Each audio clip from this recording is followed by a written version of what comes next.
तो लिखना शुरू करें जी, पहले लिख लें इसमें, मैं इसके बाद एक्सप्लेन करूंगा क्या।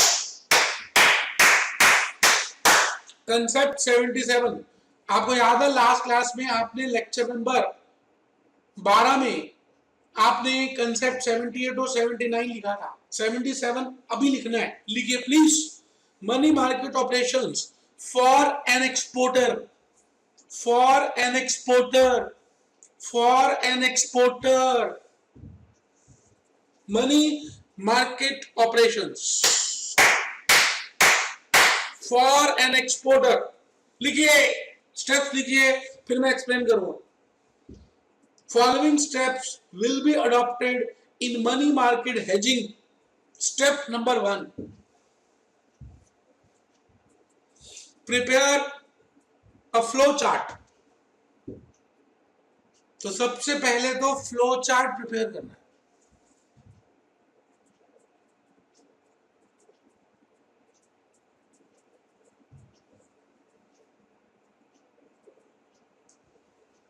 Showing positions at T0 and T1 of the exporter.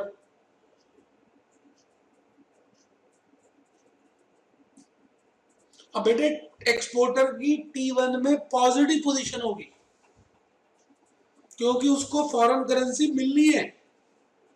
तो उस पॉजिटिव को अगर उसका रिस्क कवर करना है तो उसको उसकी नेगेटिव पोजीशन क्रिएट करनी है T0 में।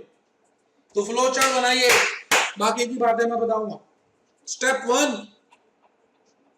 स्टेप 1,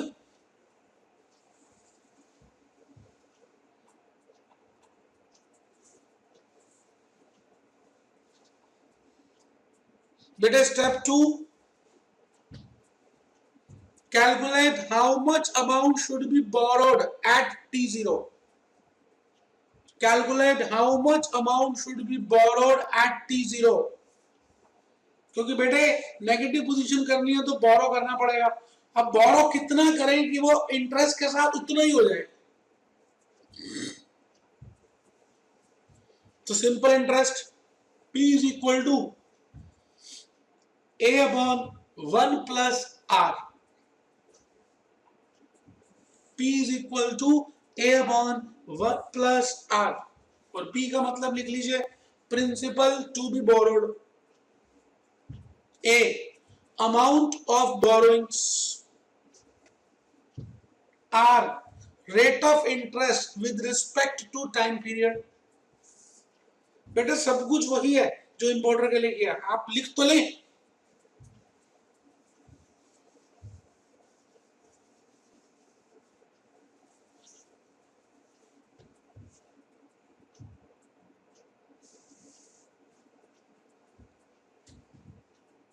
स्टेप नंबर 3, एक बच्चा कहता है जी 2 नहीं लिखा, लिख लो भैया। दूसरे बच्चे को नींद आ रही है, वो ढीला होकर बैठ गया, उसके थप्पड़ पड़ने वाले, ये समय वापस नहीं आएगा। लेक्चर 13 चल रहा है, 2 ही तो लेक्चर रह गए, फॉरेक्स ही खत्म होने वाला है। और इतना मुश्किल नहीं था, अगर आप अपने दिल से पूछे, इतना मुश्किल नहीं था। हाँ नया था, कोई बात नहीं। Principal to be borrowed. Step 3,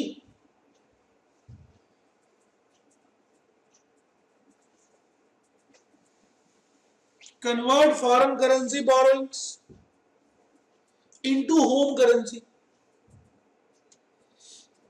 Convert foreign currency borrowings into home currency on the basis of spot rate। Step 4, invest domestic or home currency converted in home currency on the basis of deposit rate। Underline कर दीजिए deposit rate। अभी बताऊंगा what is the meaning of deposit rate and borrowing rate, अभी बताऊंगा। Step number 5, on maturity date that is at TZ is equal to 1, following will be the transactions due to which foreign exchange risk has been eliminated। तो लिख लें बेटे, step number 5 लिख लें। आराम से लिख लें बेटे, कोई जल्दी है ही नहीं ना, किस बात की जल्दी है। एक लेक्चर ज्यादा लग जाएगा। कोई है माई का लाल जिसने 15 लेक्चर लिए फॉरेक्स के, भूपेश आनंद के अलावा सीएस में? बेटे प्यार किया है, पूरा किया है। स्टेप नंबर 5 ट्रांजैक्शन लिखिए। Transaction A, realise foreign currency receivables from counterparty. realize foreign currency receivables from counterparty. Transaction B, repay foreign currency borrowings with interest which will match, को अंडरलाइन कर दीजिए, which will match. Transaction C, realize home currency investments with interest which is cash inflow of exporter. तो बेटे transaction ए, transaction B, transaction सी लिख लें बेटे, प्यार से लिख लें, कसम होगी लिख लें।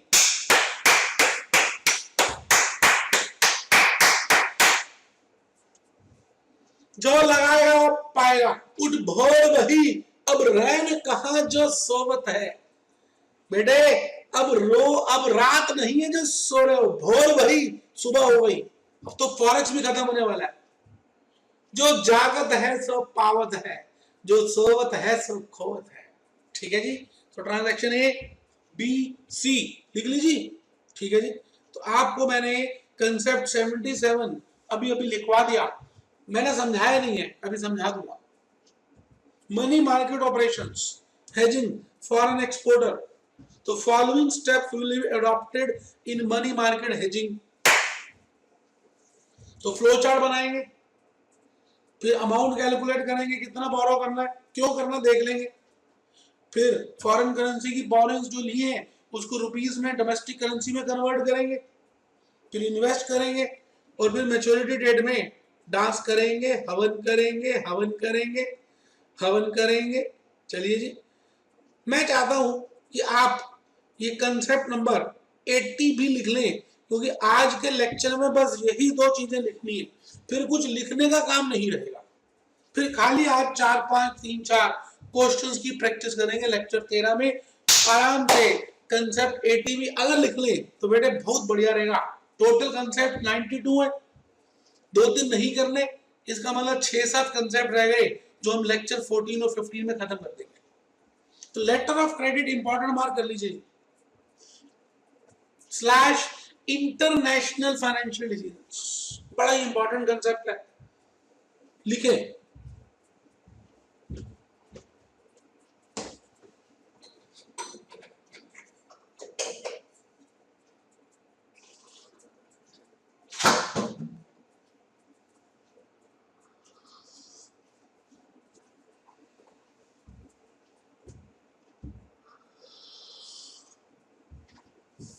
पानी है बेटा, पानी देख लो।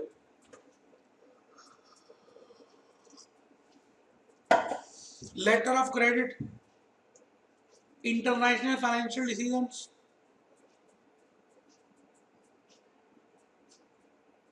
it is a type of undertaking guarantee that the party taking loan will not default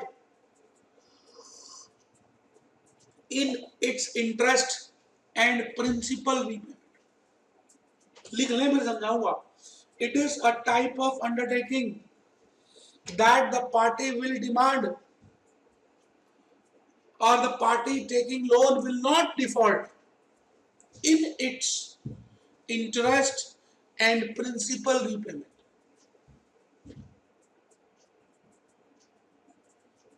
B point लिख ले बेटे, दोनों कंसेप्ट समझाऊंगा।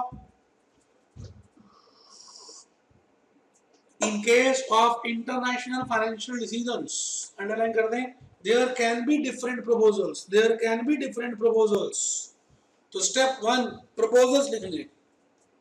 Proposal 1, to get financed by borrowing loan, to get financed by borrowing loan.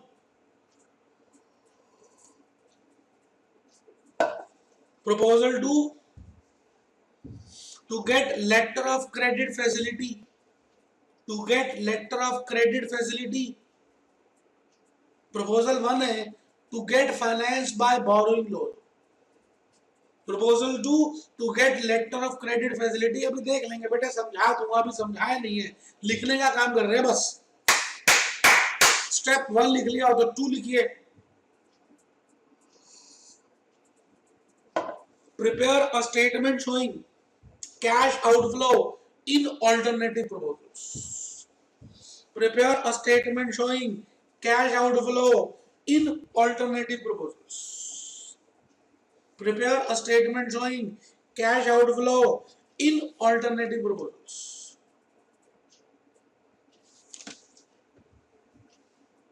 बेटे क्या ये बना लिया?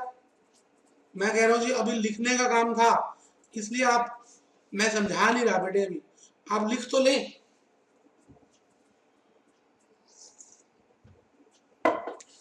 To get proposal 1, proposal 2.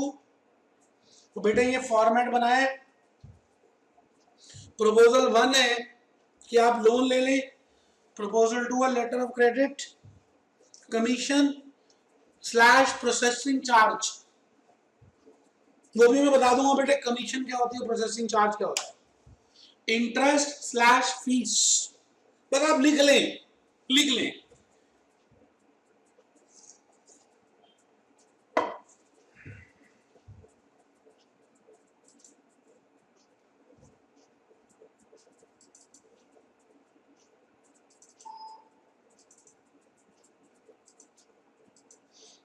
पर बेटे मैं समझाना शुरू कर रहा हूं. मैंने जो भी लिखवाना था लिखवा दिया. अब कुछ बच्चे ऐसे बैठे ढीले ढीले मुंह ढीला करके, वो सोच रहे जिंदगी खत्म हो गई हमारी, तो हमारी जवानी खत्म हो चुकी है. 13 क्लासेस हमने फॉरेक्स की कर ली, अभी 2 क्लासेस और कह रहा है ये मास्टर, घर में कैसे करेंगे, पेपर के समय कैसे समराइज करेंगे, सब बताऊंगा, सब बताऊंगा. मुंह छोटा मत करो बेटे, करना तो है ही. हाँ, मैं अभी कंसेप्ट 15 क्लासेस तक और सारे 90-92 क्वेश्चंस मैंने करा दिए. अब मैं आपको ये बताऊंगा कि पेपर वाले दिन से पहले महीने में क्या करना है और एक हफ्ता पहले क्या करना है, सब बताऊंगा. ठंड तो रख लो, ऐसे मूड खराब कर लेते हो.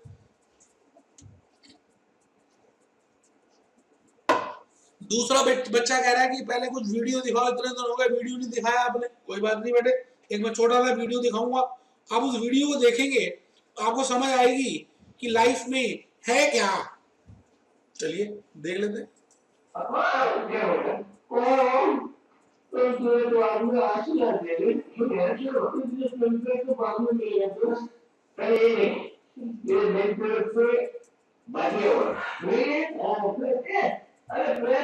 बेटे जो चाहिए उसको सोच लो, मिल गया.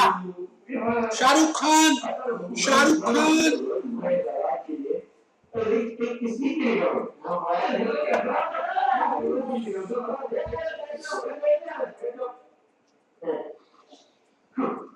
Ladies and gentlemen, इतने शिद्दत से मैंने तुम्हें पाने की कोशिश की है. सुनना बेटे क्या बोला है, मैं रिपीट थोड़ा सा फॉरवर्ड करा देता हूँ, ध्यान से सुनना मेरे बेटे. मुझे तुमसे मिला कोशिश की है. इतनी शिद्दत से मैंने तुम्हें पाने की कोशिश की है. इतनी शिद्दत से मैंने तुम्हें पाने की कोशिश की है. इतनी शिद्दत, इतनी मेहनत, इतने पागलपन, इतने नशे से फॉरेन एक्सचेंज तुम्हें पाने की कोशिश की है मैंने. फॉरेन एक्सचेंज की हर जर्रे ने, इस नेचर के हर एक जर्रे ने, पक्षियों ने, पौधों ने, दोस्तों ने, टीचर्स ने मुझको मिलाने के लिए मदद की है बेटे. ये होती है लाइफ.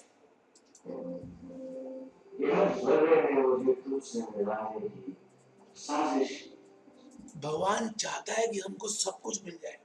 भगवान चाहता है कि हम खुश रहें और इसी जन्म में सब पाले और भगवान से फिर मिल जाए.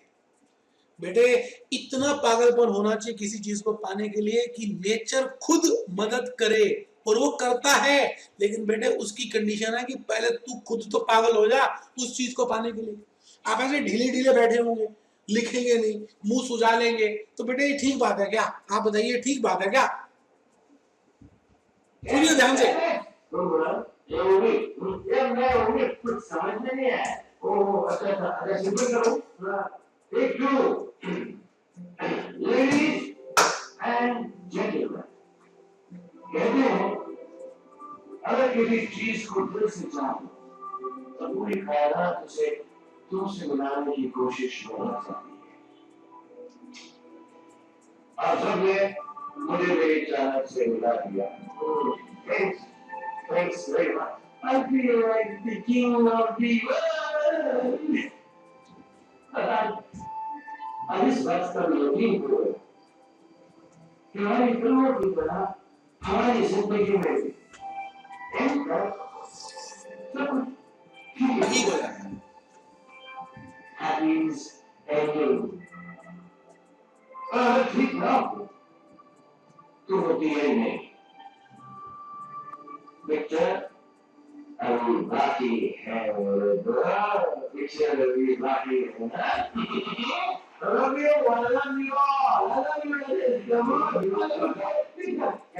बेटे यही होता है, अगर वो ठीक ना हो ना तो बेटे जन्म दोबारा लेने पड़ते हैं उस चीज को ठीक करने के लिए।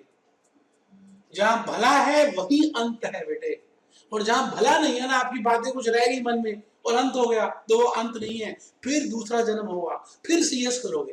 तो क्यों ना इसी जन्म में सब पाले और थोड़ी सी हिम्मत कर दें, थोड़े से अच्छे विचार रख लें, थोड़ी सी शक्ति लेकर आए और बेटे करके दिखाएं। इस दुनिया में कुछ करके दिखाएं बेटे, तमाशा करते हैं, आइए हम तमाशा करेंगे बेटे। इस दुनिया में हम कुछ तमाशा करेंगे और दुनिया को दिखाएंगे कि हम हैं कौन। आइए मेरे बेटे, आइए। मैं अभी कुछ बताना शुरू कर रहा हूं और ध्यान से सुन लीजिए।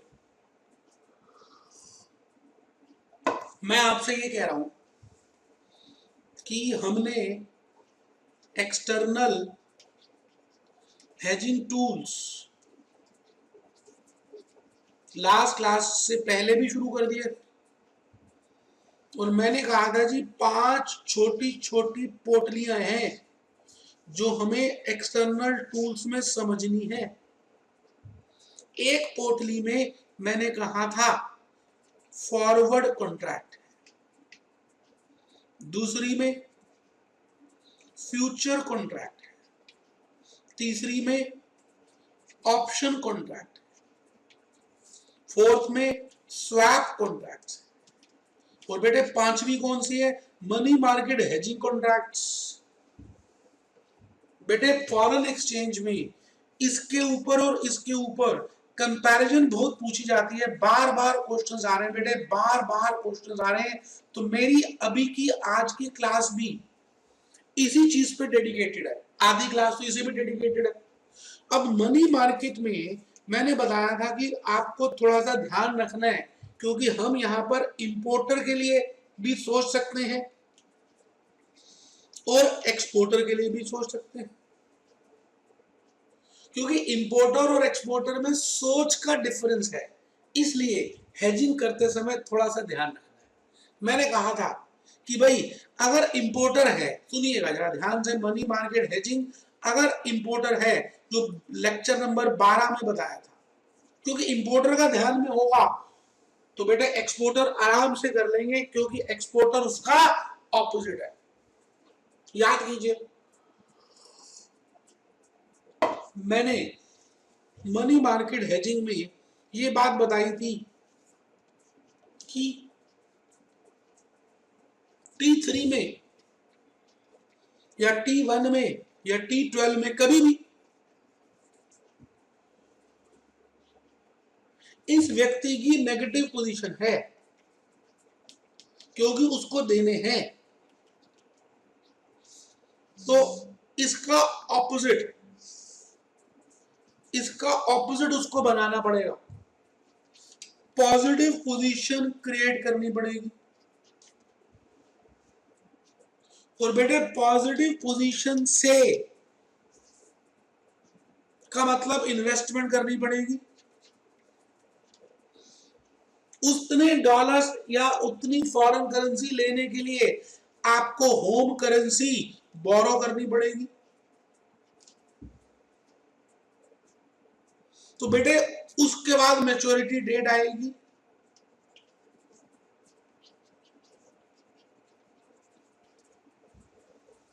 और फिर हम प्रिंसिपल का कंसेप्ट लगाएंगे।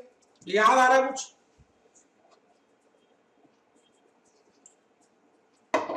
मैंने अब आपको ये कहना है कि एक्सपोर्टर का मतलब क्या होता है। अगर मैं मनी मार्केट हेजिंग की बात करूं और मैं एक्सपोर्टर की बात करूं, एक्सपोर्टर के पॉइंट ऑफ व्यू से बात करूं,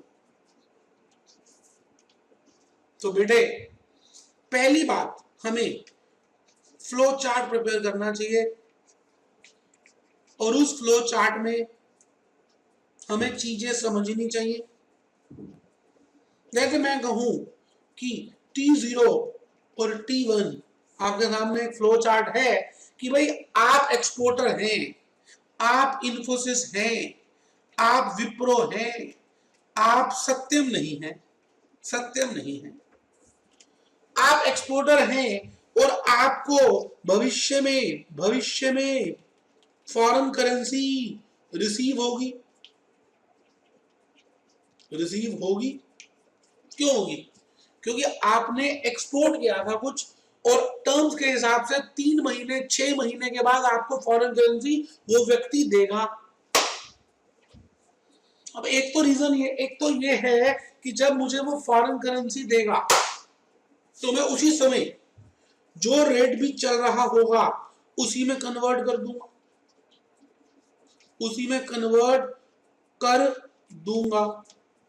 जो भी रेट उस समय चल रहा होगा मैं उसी में कन्वर्ट कर दूंगा। एक तो स्पॉट रेट यहां होता है और एक फॉरवर्ड रेट यहां पर होता है, मैं उसी में कन्वर्ट कर दूंगा। और जब मैं उसी में कन्वर्ट कर दूंगा तो बेटे जो रिस्क होगा देखी जाएगी। आप में से कुछ बच्चे सोचते होंगे जी जो होगा देखी जाएगी, एग्जामिनेशन में क्या पढ़ना है, भगवान ने पैदा किया, भगवान ही पास कराएगा, हमने कुछ नहीं करना। तो बेटे नो हेजिंग, आप कुछ कर ही नहीं रहे, तो जो होगी देखी जाएगी। एक तो ये एक स्ट्रेटेजी है जो बिल्कुल गलत स्ट्रेटेजी है। भगवान ने ये कहा है कि मैंने पैदा तो किया है, लेकिन बाकी चीजें तुझे खुद अपने कर्मों से हासिल करनी है और मिलेंगी अगर तू मेहनत करेगा। तो हेजिंग करना जरूरी है। अब हेजिंग करने के दो तरीके हैं, एक फॉरवर्ड कॉन्ट्रैक्ट और एक मनी मार्केट हेजिंग। जो मैं समझा रहा हूं तरीके तो बहुत हैं।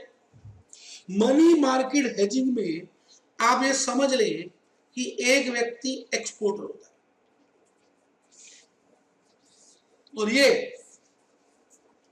काउंटर पार्टी, जहां से पैसे मिलने, इसका मतलब इसकी यहां पर पॉजिटिव पोजीशन है। क्यों? क्योंकि फॉरेन करेंसी मिलनी है, फॉरेन करेंसी मिलनी है।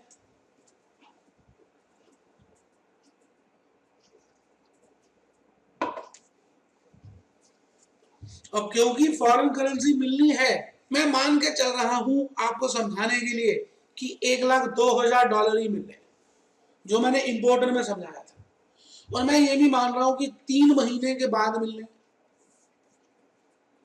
और ये भी मान रहा हूं कि डॉलर का रेट 8% पर एनम है और रुपये का रेट 12% पर एनम है। दोनों चीजें मान रहा हूं, ठीक है जी। मैं ये कह रहा हूं कि $1 आज 50 रुपए के बराबर है और $1 उस दिन मान रहे हैं 62 के बराबर होगा। तो एक तो ये है कि मैं कुछ हेज ही ना करूं, जो रेट होगा मैं उसी रेट में उस दिन कन्वर्ट कर दूंगा, 62 रुपए में डॉलर ले लूंगा, डॉलर से रुपये कन्वर्ट करके पैसे घर ले जाऊंगा। बट इसमें रिस्क है। अगर आप रिस्क को हेज करना चाहते हो, मनी मार्केट हेजिंग के थ्रू करना चाहते हैं, तो आपको ये देखना है कि आपकी पॉजिटिव पोजीशन है। अब आप इस पॉजिटिव से आप यहां पर नेगेटिव पोजीशन क्रिएट करें, क्योंकि रिस्क कवर करने के लिए आपको ऑपोजिट पोजीशन ही लेनी चाहिए। तो मैंने ऑपोजिट पोजीशन ले ली, अच्छा नेगेटिव कैसे होगी, पॉजिटिव कैसे होगी, इन्वेस्ट करके। तो नेगेटिव कैसे होगी, बोरो करके। तो बेटे हम बोरो कर लेंगे क्या, क्या बोरो करें, फॉरेन करेंसी हमें चाहिए नहीं, हमें नहीं चाहिए, क्योंकि हमें मिलने हैं 3 महीने के बाद। उस रिस्क को कवर करने के लिए मैं आज ही बोरो कर लूंगा, लेकिन बोरो में $1,02,000 नहीं करूंगा। क्यों, मैं उतने बोरो करूंगा, मैं उतने बोरो करूंगा, मैं उतने बोरो करूंगा जिससे इंटरेस्ट के बाद, जिससे इंटरेस्ट के बाद, जिससे इंटरेस्ट के बाद $1,02,000 बन जाए। आराम से देख लें बेटा, लिख लें, लिखना तो लिख लें। उतने बोरो करूंगा जिससे इंटरेस्ट के बाद $1,02,000 बन जाए। तो बेटे वही principal is equal to amount upon 1+R। तो $1,02,000 अपॉन 1 + 0.02। तो बेटे $1,00,000 आ गया, चेक करिए। तो इसका मतलब मैं, पेज भर जाता है बेटे, दोबारा लिखना पड़ता है, कोई बात नहीं, मुझे प्यार है ना, आपको समझ आना चाहिए बेटे। 10 बार लिखूंगा, एक बार क्या। मैंने कहा जी इसकी पॉजिटिव पोजीशन है, इसको नेगेटिव बनानी है, नेगेटिव के लिए बोरो करना है, बोरो के लिए कितना अमाउंट बोरो करना है बेटे, उसके लिए प्रिंसिपल $1,02,000 अपॉन 1 + 0.02, $1,00,000 आपके सामने। इसका मतलब मैं $1,00,000 बोरो कर रहा हूं बेटे, लेकिन मैं तो इंडिया में रहता हूं।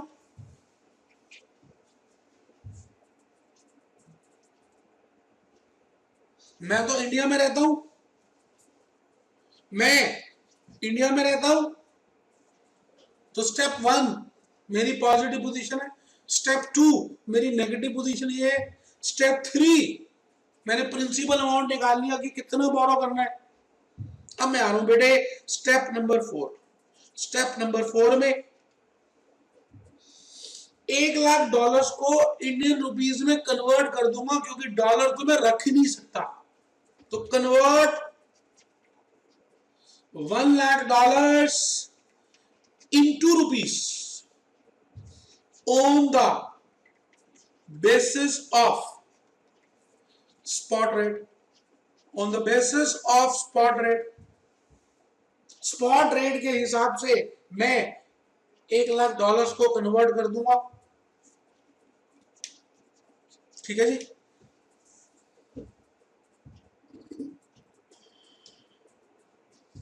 मैंने अज्यूम किया था कि रेट जो है 50 रुपए का है। तो बेटे बताओ $1 अगर 50 रुपए के बराबर हो तो $1,00,000 कितने रुपए के बराबर होंगे बेटे, 50 लाख। बेटे 50 लाख। अब इस 50 लाख को मैं इंडिया में हूं इसलिए इन्वेस्ट कर दूंगा इंडियन रुपीस में।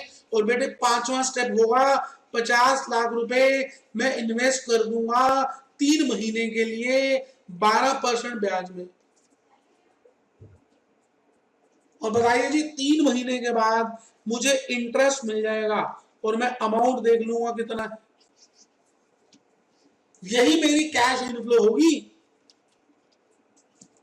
बाकी तो वो दोनों कॉन्ट्रा ट्रांजैक्शंस हैं जो मुझे $1,02,000 मिलेंगे, और जो मैंने बोरो किया हुआ 1,00,000 जिसको जो $1,02,000 हो गए मिलेंगे कॉन्ट्रा, मिलेंगे रीपे कर दूंगा, मिलेंगे रीपे कर दूंगा। वो तो कॉन्ट्रा हो गई, जैसे कैश से निकलवाते थे बैंक में जमा करते थे, वो तो कॉन्ट्रा खत्म हो गई। असली में इनफ्लो क्या है, जो मैं इन्वेस्टमेंट कर रहा हूं इंडियन रुपीस की और जिसके ऊपर मुझे इंटरेस्ट मिल रहा है आज के 3 महीने के बाद। इसका मतलब 3 महीने के बाद जो एक्सचेंज रेट मार्केट में चल रहा है मुझे उसका कोई लेना देना नहीं है, बेकार है, वो सब बेकार है, कुछ नहीं, कुछ नहीं। तो बेटे मैं चाहता हूं कि क्वेश्चन करने से पहले आप सभी ईमानदारी से स्टेप्स जो मैंने अभी डिक्टेट किए हैं, अभी बताए हैं, उनको निकाल लीजिए, एक बार पढ़ लीजिए बेटे। अभी तो लिखा है कंसेप्ट नंबर 77, एक बार लिख लें पढ़ ले तो मेरे को अच्छा लगेगा बेटे, और कोई बात तो नहीं है, मेरा मन है कि आप पढ़ लें।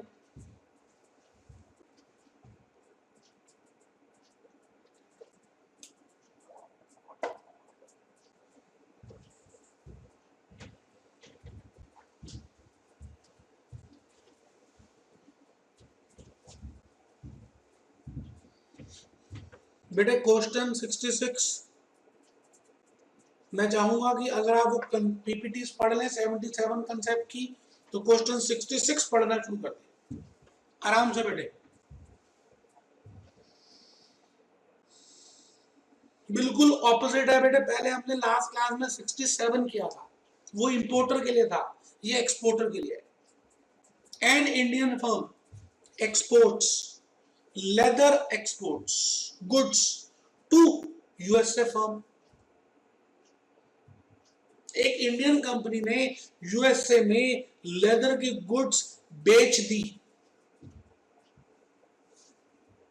क्रेडिट टर्म्स थे 3 महीने के। The foreign exchange market is quite volatile, market ऊपर नीचे बहुत हो रही है। Suggest the plan for hedging, underline कर दीजिए, वो कह रहा है जी सजेस्ट करो एक plan for hedging foreign exchange risk. बेटे 5 टूल्स होते हैं, उसने कहा इन दोनों में से बताओ बेस्ट कौन सा है। जैसे मैंने कहा फॉरेन एक्सचेंज में हम इन दोनों में से बताएंगे बेस्ट कौन सा है, तो फॉरवर्ड कॉन्ट्रैक्ट और मनी मार्केट। स्पॉट रेट दिया है, इंटरेस्ट रेट दिया है, 3 मंथ फॉरवर्ड रेट दिया। बेटे मैंने फिगर्स वही ली जो इस क्वेश्चन में थी, जो केस स्टडी में आपको समझाया, आराम से देख लीजिए, कोई जल्दी है नहीं। पीपीटी लिख ली, समझ लिया, अब हम क्वेश्चन करेंगे, प्रैक्टिस करेंगे, प्रैक्टिस करेंगे, प्रैक्टिस करेंगे, हवन करेंगे, हवन करेंगे, हवन करेंगे, हवन करेंगे। चलिए बेटे क्वेश्चन 66 मैं शुरू करना चाहूंगा, तो आइए जी क्वेश्चन 66 पेज नंबर 414 से हम शुरू कर रहे हैं। मैं पहले क्वेश्चन को वर्किंग नोट में बनाकर देखूंगा कि है क्या। इंडियन कंपनी एक्सपोर्टर,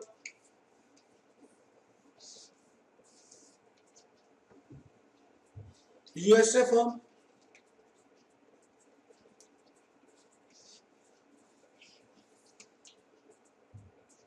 बेटे इंडियन कंपनी को $1,02,000 मिलेंगे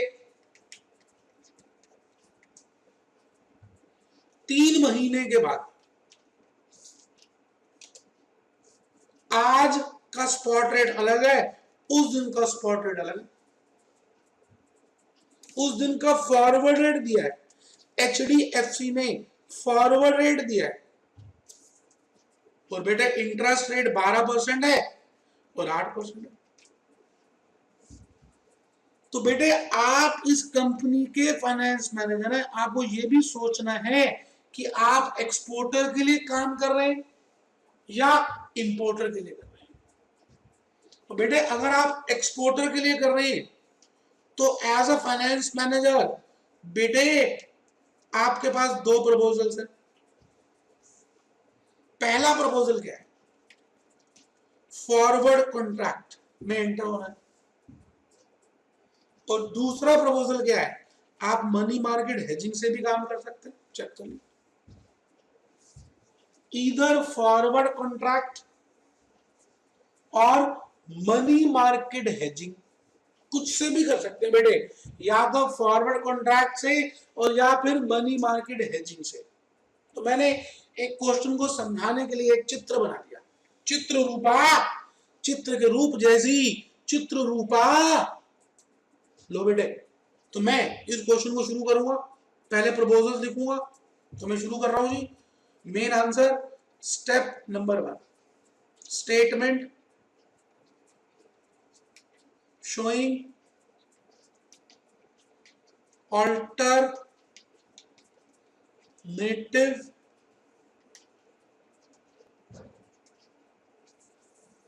proposals. Proposal number 1, hedge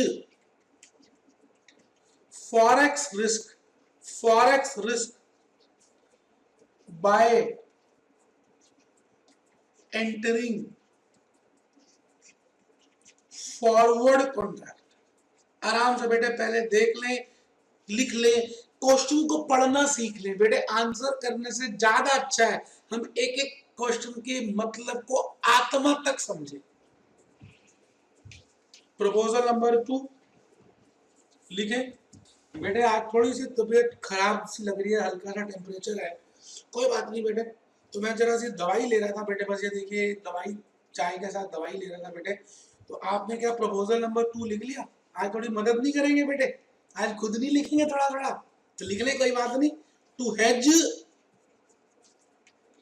forex risk by money market, to hedge forex risk by money market hedging. Money market hedging से बेटे आप फॉरेक्स रिस्क को कवर करेंगे। बेटे खाली आज के लिए ज्यादा चाहूंगा, मैं आपको पता ही है कि बहुत स्ट्रिक्ट हूं इन चीजों को लेकर। मैं आपको मना करता हूं कि चाय कॉफी नहीं पीनी चाहिए, मैं बहुत कम, ना के बराबर पीता हूँ बेटे। आज तबीयत खराब है इसलिए ले रहा हूँ, गलती है बेटे। आपसे भी, आपको भी कहना चाह रहा हूँ, आप पीना चाहे पी सकते बेटे, लेकिन क्या करूं बेटे, आप तक पहुंच ही नहीं पाएगी ना, इसलिए मैं ही पी लेता हूँ बेटे। आप आगे चलिए जी। स्टेप 1 तो मैंने लिख लिया, थोड़ी सी हिम्मत करें ना, मैं गरम गरम कॉफी पी के आ रहा हूँ आपके पास।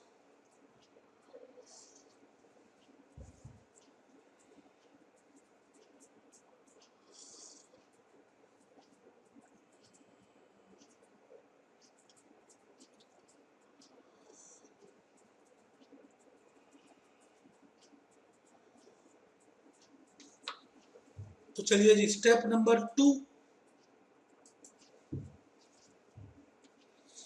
Step number 2, statement showing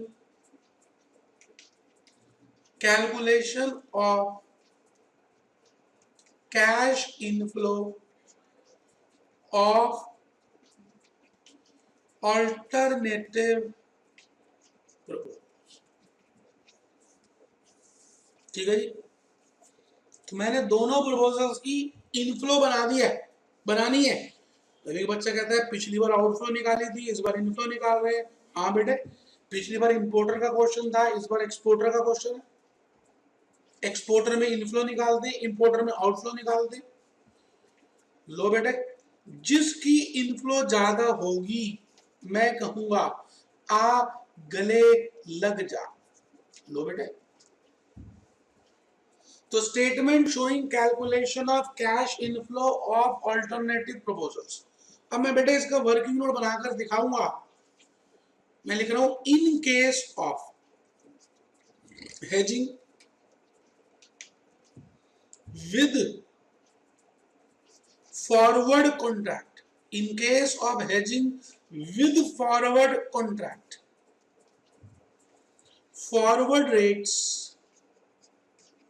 forward rates will be applicable. Forward rates will be applicable. $1 is equal to, बेटे डॉलर बेचने आप तभी बेच सकते हो जब वो खरीदेगा। तो आपको दो रेट्स दिए बेटे, 45 रुपए 50 पैसे और 45 रुपए 60 पैसे। आप तभी खरीद सकते हो, आप तभी बेच सकते हो जब वो खरीदेगा। तो बेटे रेलेवेंट रेट क्या हो गया? तो $1,02,000 कितने रुपए के बराबर है? निकाल सकते हैं बेटे। ये आ गया बेटे 46,41,000 रुपीज। तो बेटे मैंने इनफ्लो लिख दी फॉरवर्ड कॉन्ट्रैक्ट से 46,41,000 रुपीज, 46,41,000 रुपीज। अब मैं चेक करूंगा कि प्रपोजल 2 में भी उतनी इनफ्लो आ रही है। अगर आ रही है, उससे ज्यादा आ रही है तो फिर ज्यादा वाली लेंगे, कम आ रही है तो यही लेंगे। तो मैं आ रहा हूं बेटे working note number 3। In case of money market hedging cash inflow will be calculated as follows. Step number 1, prepare flow chart. तो चलिए बेटे फ्लो चार्ट प्रिपेयर कीजिए. एक्सपोर्टर यूएसए की कंपनी, $1,02,000 पॉजिटिव बेटे या नेगेटिव. आराम से बेटे, कोई जल्दी है ही नहीं रहा. मैंने कह तो दिया, चौथी बार बना रहा हूं ये फ्लो चार्ट. क्या हो गया, दिल में भार नहीं है, प्यार है, अच्छा लग रहा है, और बनाऊंगा और बनाऊंगा. आपको समझ आ रहा है, आपको समझ आ रहा है, ऐसा आभास कीजिए तो समझ ज्यादा आएगा. जब आप सोचते हैं कि मैं भूल रहा हूं पेपर के दिनों में, तो भूल जाते हैं. बेटे ये सोचना भी पाप है. हमारी एक बॉडी में एक सेल 80 GB का है. ऐसे करोड़ों सेल है मेरे अपने और आप सबकी बॉडी के अंदर. भूल सकते ही नहीं. वो तो हमारा मन जान के पर्दा डाल देता है. ठीक है जी. तो स्टेप 1 के बाद मैं आ रहा हूं जी step number 2, calculation of amount to be borrowed for creating negative position, comma, with the help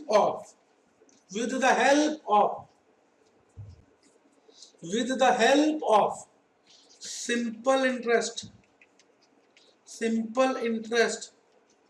formula.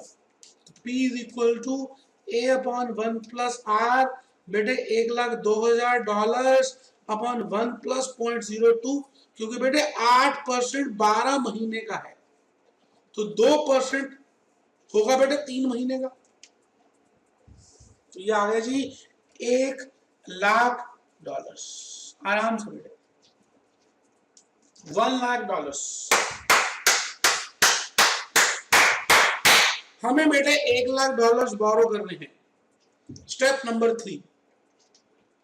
अब मैंने डॉलर्स तो बोरो कर लिए, मैं इंडिया में रहता हूं, कन्वर्ट, मैं डॉलर्स तो रख ही नहीं सकता, तो मैं लिख रहा हूं जी convert $1,00,000 into INR on the basis of spot rate. बेटे स्पॉट रेट क्या है, उसके बेसिस में बेटे मैं डॉलर बेचूंगा तभी जब वो खरीदेगा. तो स्पॉट रेट देखिए क्या दिया हो, $1 इज इक्वल टू, यह बेटे मैं तभी बेच सकता हूं जब वो खरीदेगा. बेटे आज फॉरेक्स अरिथमेटिक की मेहनत याद आ रही है बेटे. ये आ गया बेटे 45 लाख रुपीस. आराम से देख लीजिए, कोई जल्दी है ही नहीं. Step 3, convert $1,00,000 into INR on the basis of spot rate, और मैंने 45 लाख रुपीस निकाल लिया. स्टेप नंबर 4, अब मैं क्या करूं उसको, invest ₹45 lakhs in India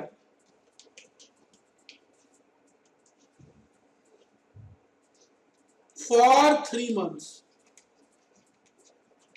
at the rate 12% per annum. अब बेटे लास्ट स्टेप में पहुंच गए, खत्म होने वाला बेटे question. On maturity date, that is after 3 months, on maturity date, that is after 3 months, following will be the transactions, following will be the transactions transactions, बेटे ये ट्रांजैक्शंस होंगी।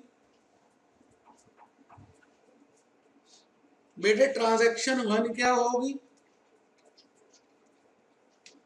ट्रांजैक्शन ए क्या होगी,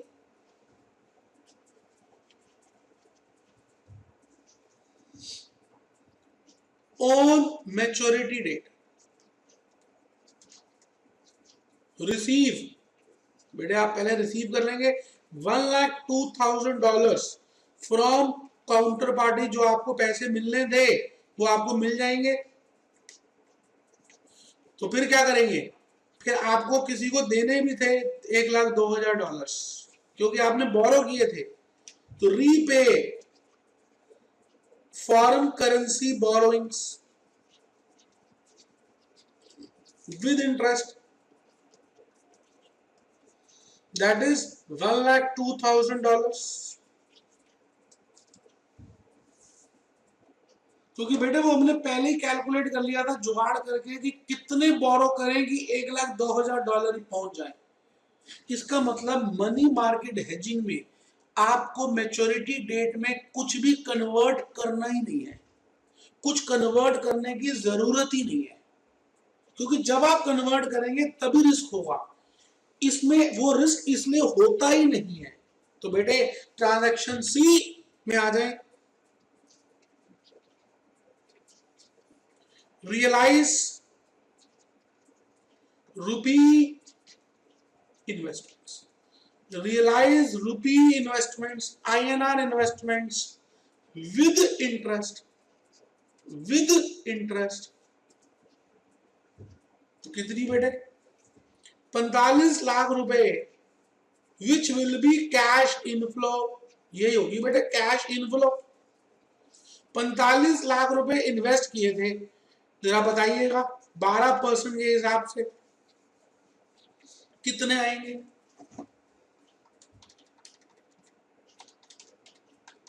3 महीने का 1,35,000 रुपए का इंटरेस्ट बनता है बेटे।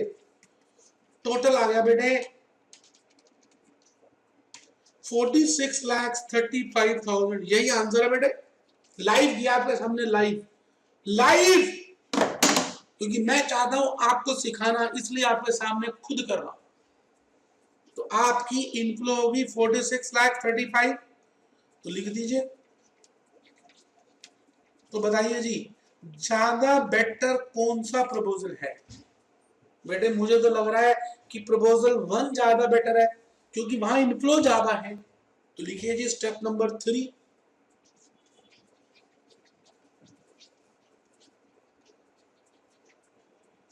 Recommendation, the management may be advised to enter into forward contract, the management may be advised to enter into forward contract for hedging foreign exchange risk, as it involves higher incidence of cash inflows। आराम से बेटे, बेटे बड़ी मेहनत करके आपको समझाया, स्पष्ट नॉर्मल अक्षरों में समझाया। लिख ले बेटे, प्लीज लिख ले।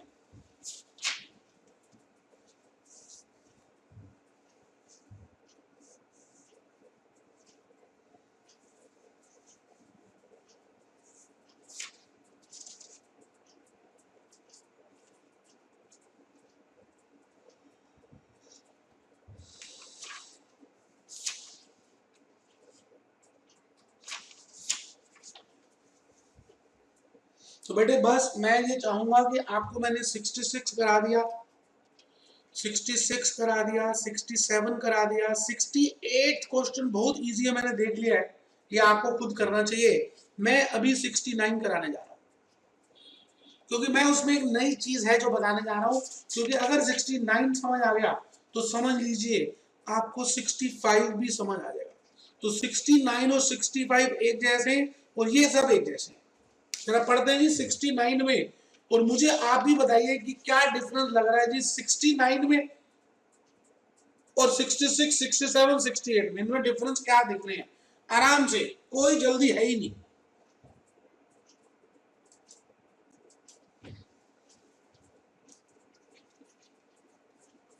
सिक्सटी नाइन पढ़ लेते हैं। Assume that you are chief finance officer. वो कहता है जी मान लो कि आप चीफ फाइनेंस ऑफिसर है। किसके? यूके कंपनी के। अभी बच्चा कहता है हम नहीं मानेंगे। मत मानो। कहते हैं जब आप मानोगे तभी बनोगे, पहले आपको उसके सपने बनाने हैं, तभी वो सपने पूरे होते हैं। और अगर सपने नहीं होंगे तो आप किसी दूसरों के सपने पूरे करने के लिए टाइम लगा लोगे बेटे। चलिए, your company has purchased goods from USA। आपकी कंपनी ने यूएसए से कुछ सामान खरीदा है। इसका मतलब आप इंपोर्टर है। कितने का खरीदा है? $29,50,000 का खरीदा, और 3 महीने का बेटे उधार है।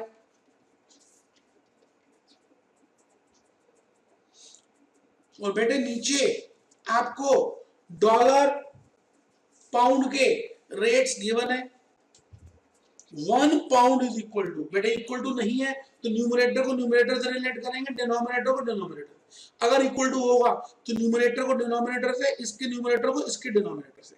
तो 1 pound is equal to 1.5865 dollars slash 1.5875 dollars. और बेटा 3 महीने का फॉरवर्ड रेट गिवन है। सुनिएगा, स्वैप पॉइंट्स, फॉरवर्ड पॉइंट्स एक ही बात है। और बेटे प्रीमियम गलती से लिखा हुआ है, डिस्काउंट होना चाहिए क्योंकि डिक्लाइनिंग ऑर्डर है। डिक्लाइनिंग ऑर्डर है बेटे, आराम से, कोई जल्दी नहीं है।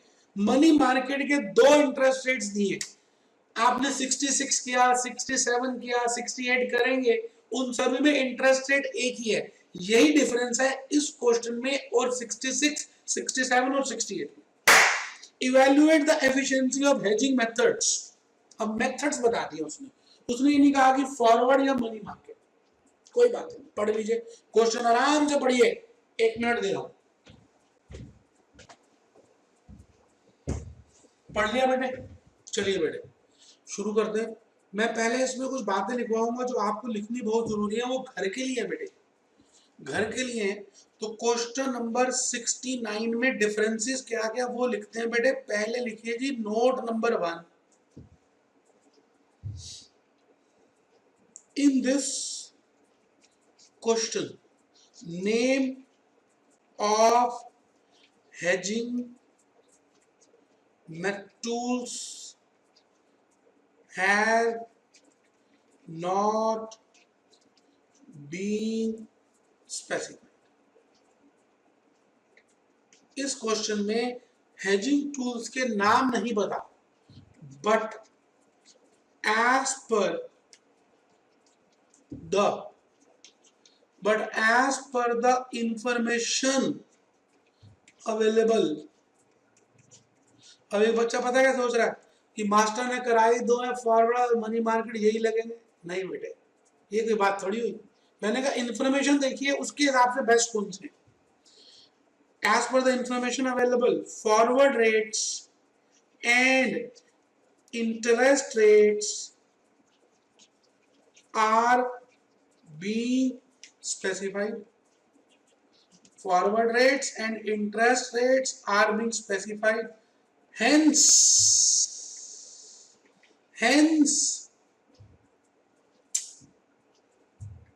following are the two tools which can be used for hedging foreign exchange risk. ठीक है जी। ए फॉरवर्ड कॉन्ट्रैक्ट और B money market hedging contract. तो बेटा मैंने कहा जो इंफॉर्मेशन दी है उसमें एक तो फॉरवर्ड रेट गिवन है और दूसरा इंटरेस्ट रेट गिवन है, तो वहां से बेस्ट टूल्स तो दो ही निकलते हैं बेटे, एक फॉरवर्ड कॉन्ट्रैक्ट और एक मनी मार्केट हेजिंग। तो नोट नंबर 2 लिखना बेटे, in this question deposit rates and borrowing interest rates, deposit rates and borrowing interest rates are specifically given in case only one interest rate has been specified, ज्यादा 66, 67 और 68 में था, then it implies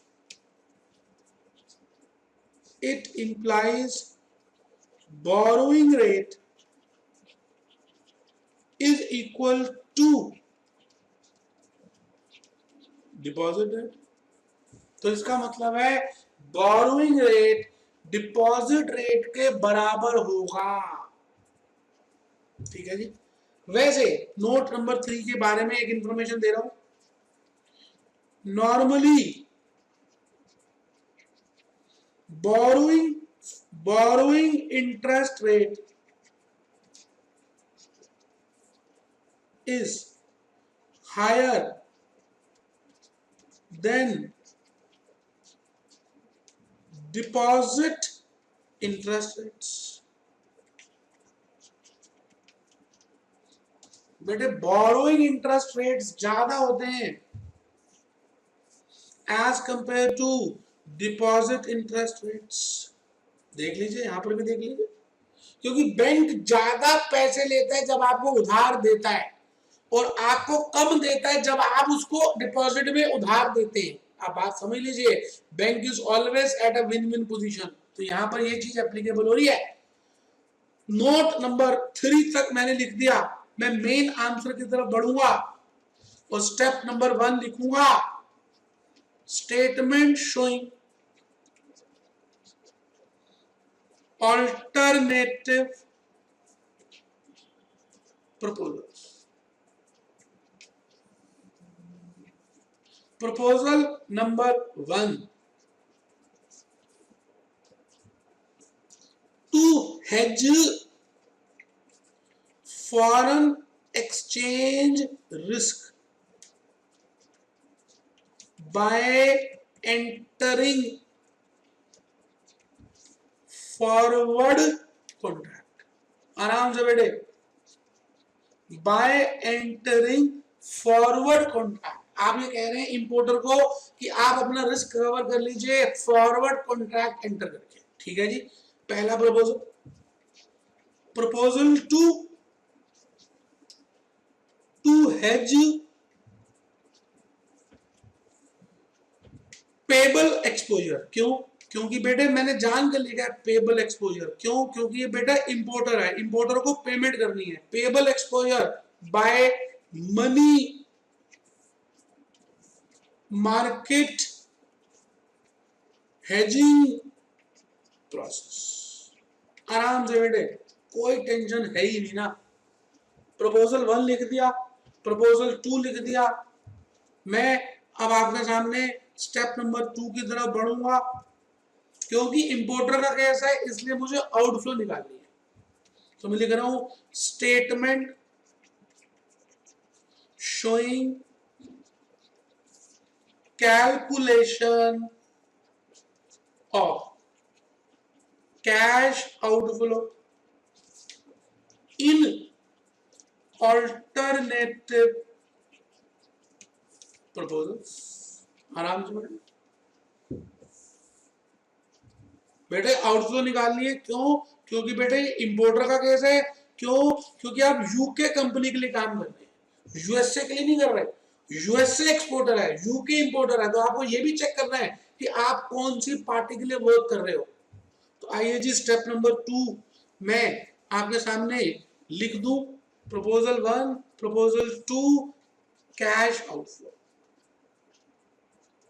और बेटे हम यहां पर मिनिमम कैश आउटफ्लो लेंगे।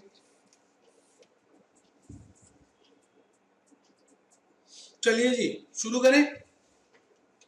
तो चलिए जी working note number 2, in case of forward contract. बेटे मेहनत हो रही है जबकि पूरा सॉल्व किया हुआ है, मैं लाइव कर रहा हूं बिना देखे और कर रहा हूं क्योंकि आपको मैं बताना चाहता हूं कि किस तरह से लाइव क्वेश्चंस पेपर में आप करेंगे। मैं करूंगा तभी तो आप करेंगे। इन केस ऑफ फॉरवर्ड कॉन्ट्रैक्ट,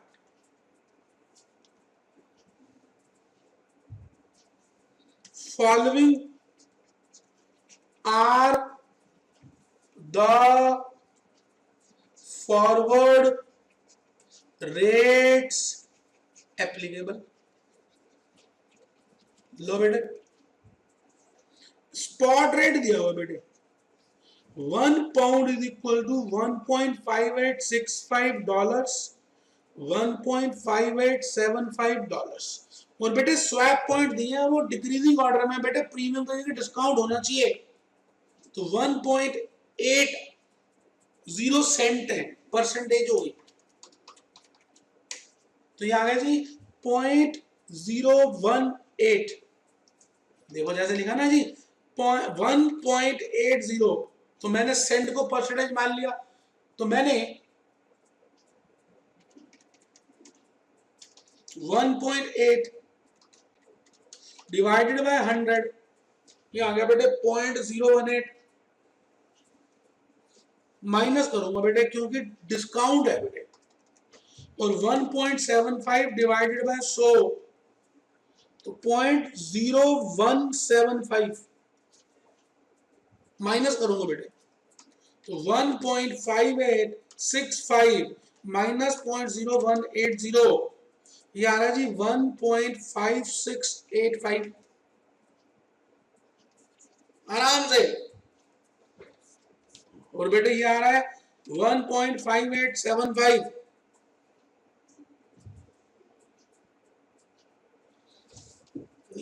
खाने का सामान है 1.5875 माइनस 0.0175, ये आ रहा है बेटे 1.5700। ये देख लीजिए मुश्किल है ही नहीं ना, मैं कहता हूं मुश्किल है ही नहीं।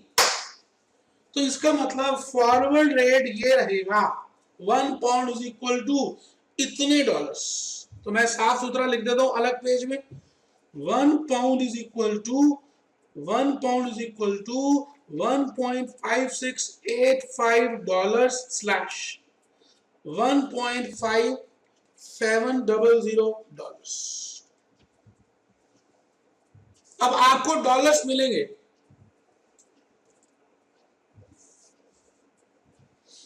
और आपको पाउंड्स में कन्वर्ट करना है। आप पाउंड्स तभी खरीद सकते हैं जब वो बेचने को तैयार हो। आप पाउंड्स तभी खरीद सकते हैं जब वो बेचने को तैयार हो। आपने को डॉलर्स मिलेंगे, आपने डॉलर्स बेचने हैं, आपने डॉलर्स बेचने और पाउंड्स खरीदने हैं। डॉलर्स आप तभी बेच सकते हो जब वो खरीदने को तैयार हो, तो खरीदने का रेट लेंगे। लेकिन तनिक रुकिए, डॉलर तो बेस है नहीं, तो शॉर्टकट मेथड है, ऑपोजिट ले लीजिए। तो 1 pound is equal to 1.5700 dollar. एक बच्चा कहता मास्टर दोबारा बता। मैंने कहा आपको कितने डॉलर्स मिलेंगे? 29,50,000 डॉलर्स मिलेंगे, या आपको पे करने हैं, ऐसा समझ लीजिए, ऐसा समझ लेते हैं। आपको डॉलर्स पे करने हैं, क्यों? क्योंकि आप इंपोर्टर हो, तो आपको डॉलर्स खरीदने हैं, आप डॉलर्स तभी खरीद सकते हो जब वो बेचेगा, लेकिन 1.5700 तब लेंगे जब बेस करेंसी पाउंड ना हो और डॉलर हो, लेकिन यहां पाउंड है, इसलिए इसलिए हम ये वाला रेट रेलेवेंट लेंगे। 1 pound is equal to 1.5685 dollars. आराम से बेटे, क्या आप मेरी बात समझ पा रहे हैं? बेटे मुझे डॉलर पे करने हैं ना उनको, तो मुझे डॉलर चूंकि में खरीदने पड़ेंगे ना, तो मैं खरीद तभी सकता हूँ ना जब वो बेचेगा, तो सेलिंग रेट। लेकिन सेलिंग रेट ये तब लेंगे ना जब डॉलर बेस हो, डॉलर तो बेस है नहीं, तो ऑपोजिट, तो ऑपोजिट लिख दिया या कन्वर्ट कर लीजिए। तो 29,50,000 डॉलर्स के कितने पाउंड आएंगे? इंटू 1 अपॉन 1.5685, ये आ गया बेटे, ये आ गया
बेटे, मैं ये कह रहा हूं कि मैं मनी मार्केट इसका ये जो है वर्किंग नोट 2 दोबारा बनाऊंगा बेटे। एक बार मुझे लगता है कि कहीं ना कहीं मिस्टेक कर रहे हैं, वर्किंग नोट 2 एक बार मैं दोबारा प्रिपेयर करूंगा। तो वर्किंग नोट नंबर 2 एक सेकंड के लिए मैं प्रिपेयर कर रहा हूं। मैं कह रहा हूं जी, मैं कह रहा हूं कि आपको आपको अगर फॉरवर्ड कॉन्ट्रैक्ट में जाना है तो फॉरवर्ड रेट एप्लीकेबल होंगे, और अगर फॉरवर्ड रेट एप्लीकेबल होंगे तो मेरे पास फॉरवर्ड रेट है 1 पाउंड इज इक्वल टू, मैंने निकाल लिए हैं,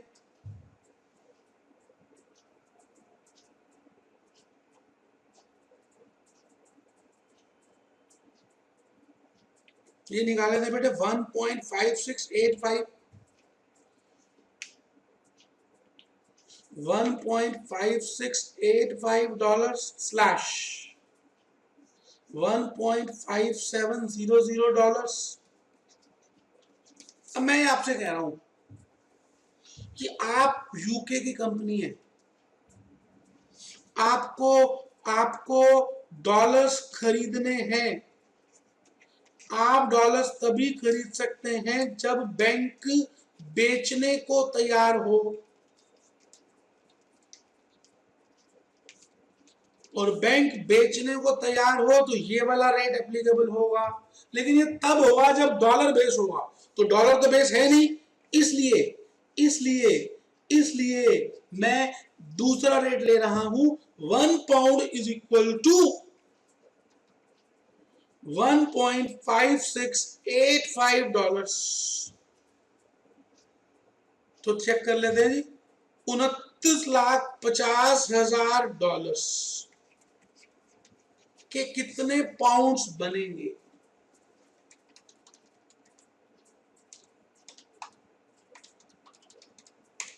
ये आ गए बेटे 18 लाख। ये आंसर बिल्कुल ठीक है जी, ये ठीक है जी। 18 lakhs 18,777.80 पाउंड। चेक करिए,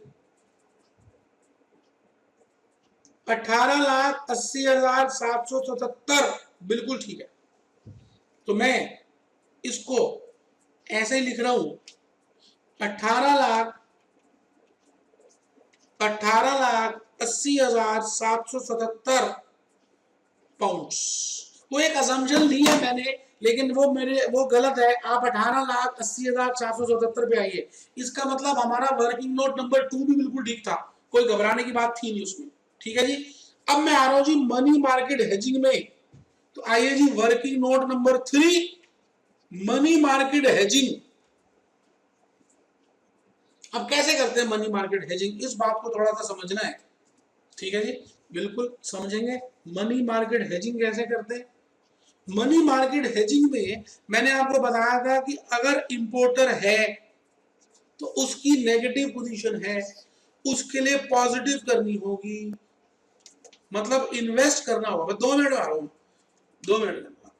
इन्वेस्ट करना होगा, और इन्वेस्ट करने के लिए पहले आप चेक कर लीजिए नेगेटिव पोजीशन कितनी है, 29,50,000 डॉलर। तो मुझे यहां पर प्रिंसिपल निकालना होगा 29,50,000 अपॉन, अब मुझे डॉलर में इन्वेस्ट करना है।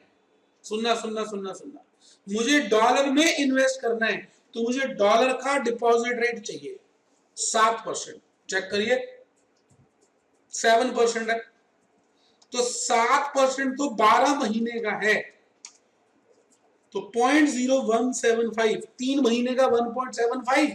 तो मैंने बेटे निकाल लिया 29,50,000 अपॉन 1.0175, ये आ गया जी 28,99,262। ये देख लीजिए, ये देख लीजिए, ये आ गया बेटे। इतने डॉलर्स आपको इन्वेस्ट करने पड़ेंगे। अब इतने डॉलर्स इन्वेस्ट करने के लिए 28,99,262 डॉलर को इन्वेस्ट करने के लिए आपको देखना है कि मैं कितने पाउंड्स बोरो करूं। तो आज का स्पॉट रेट देख लीजिए, स्पॉट रेट है 1 pound is equal to 1.5865, 1.5875 dollars. ये है बेटे। मुझे अब डॉलर को इन्वेस्ट करना है, डॉलर खरीदना है, डॉलर खरीदना है। तो मैं तभी खरीद सकता हूं जब वो बेचेगा, लेकिन यहां पे बेस डॉलर नहीं है, इसलिए एप्लीकेबल रेट लिख रहा हूं।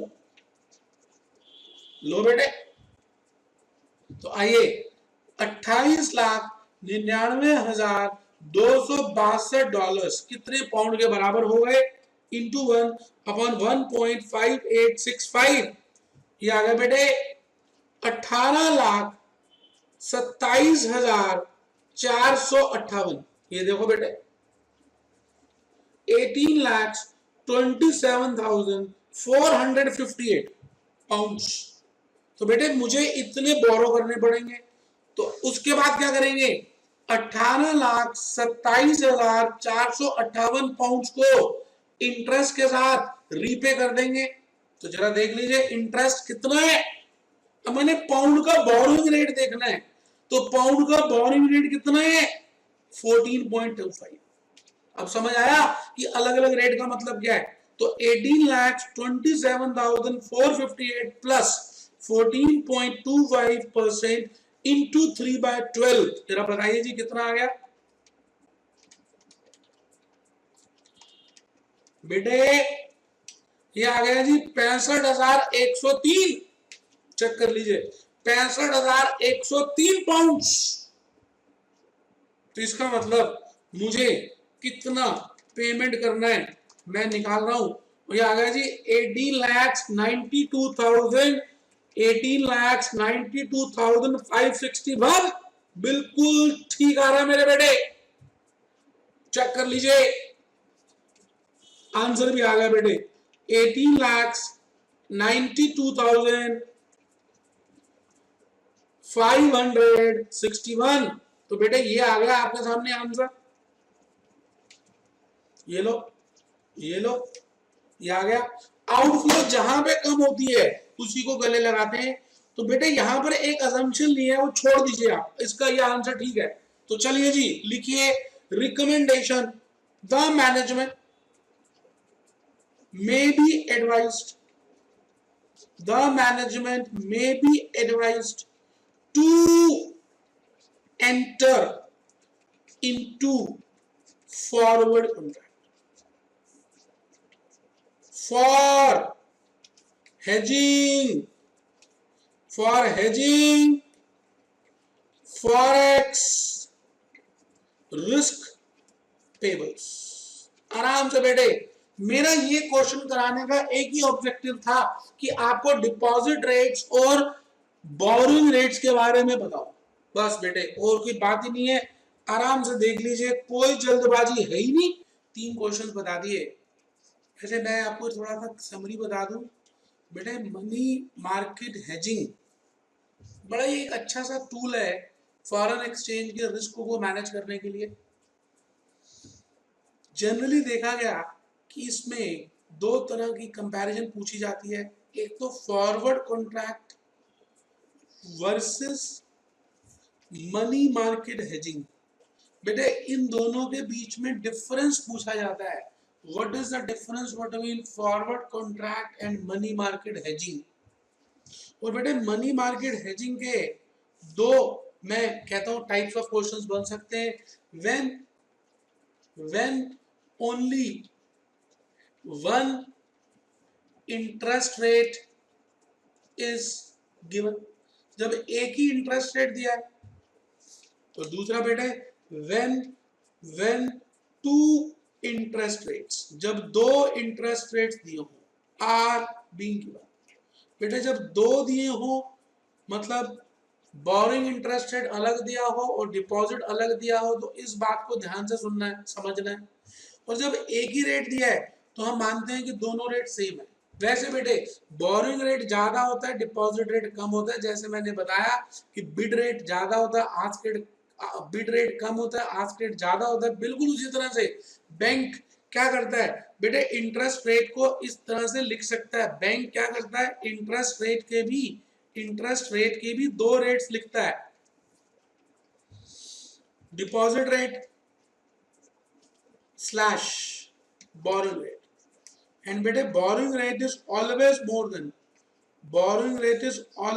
Then deposit rate. Borrowing rate हमेशा डिपॉजिट रेट से ज्यादा होता है, ठीक है जी। तो इन्हीं बातों के साथ मैंने आपको ये कंसेप्ट बताया। बेटे अभी आज के लेक्चर नंबर 13 में हमें थोड़ा सा और काम रह गया जो अभी हमें करना है। मैंने आपको ये बताने की कोशिश की, एक आपने कंसेप्ट लिखा था कंसेप्ट नंबर 80, देखिए अगर आप लिखा है बेटा 2 कंसेप्ट लिखवाए, एक 77 और एक 80। 80 में मैंने मेनली बात की लेटर ऑफ क्रेडिट की। अगर आप ध्यान से देखें तो उसमें लिखा हुआ है लेटर ऑफ क्रेडिट LC, या मैंने इसके साथ लिखा इंटरनेशनल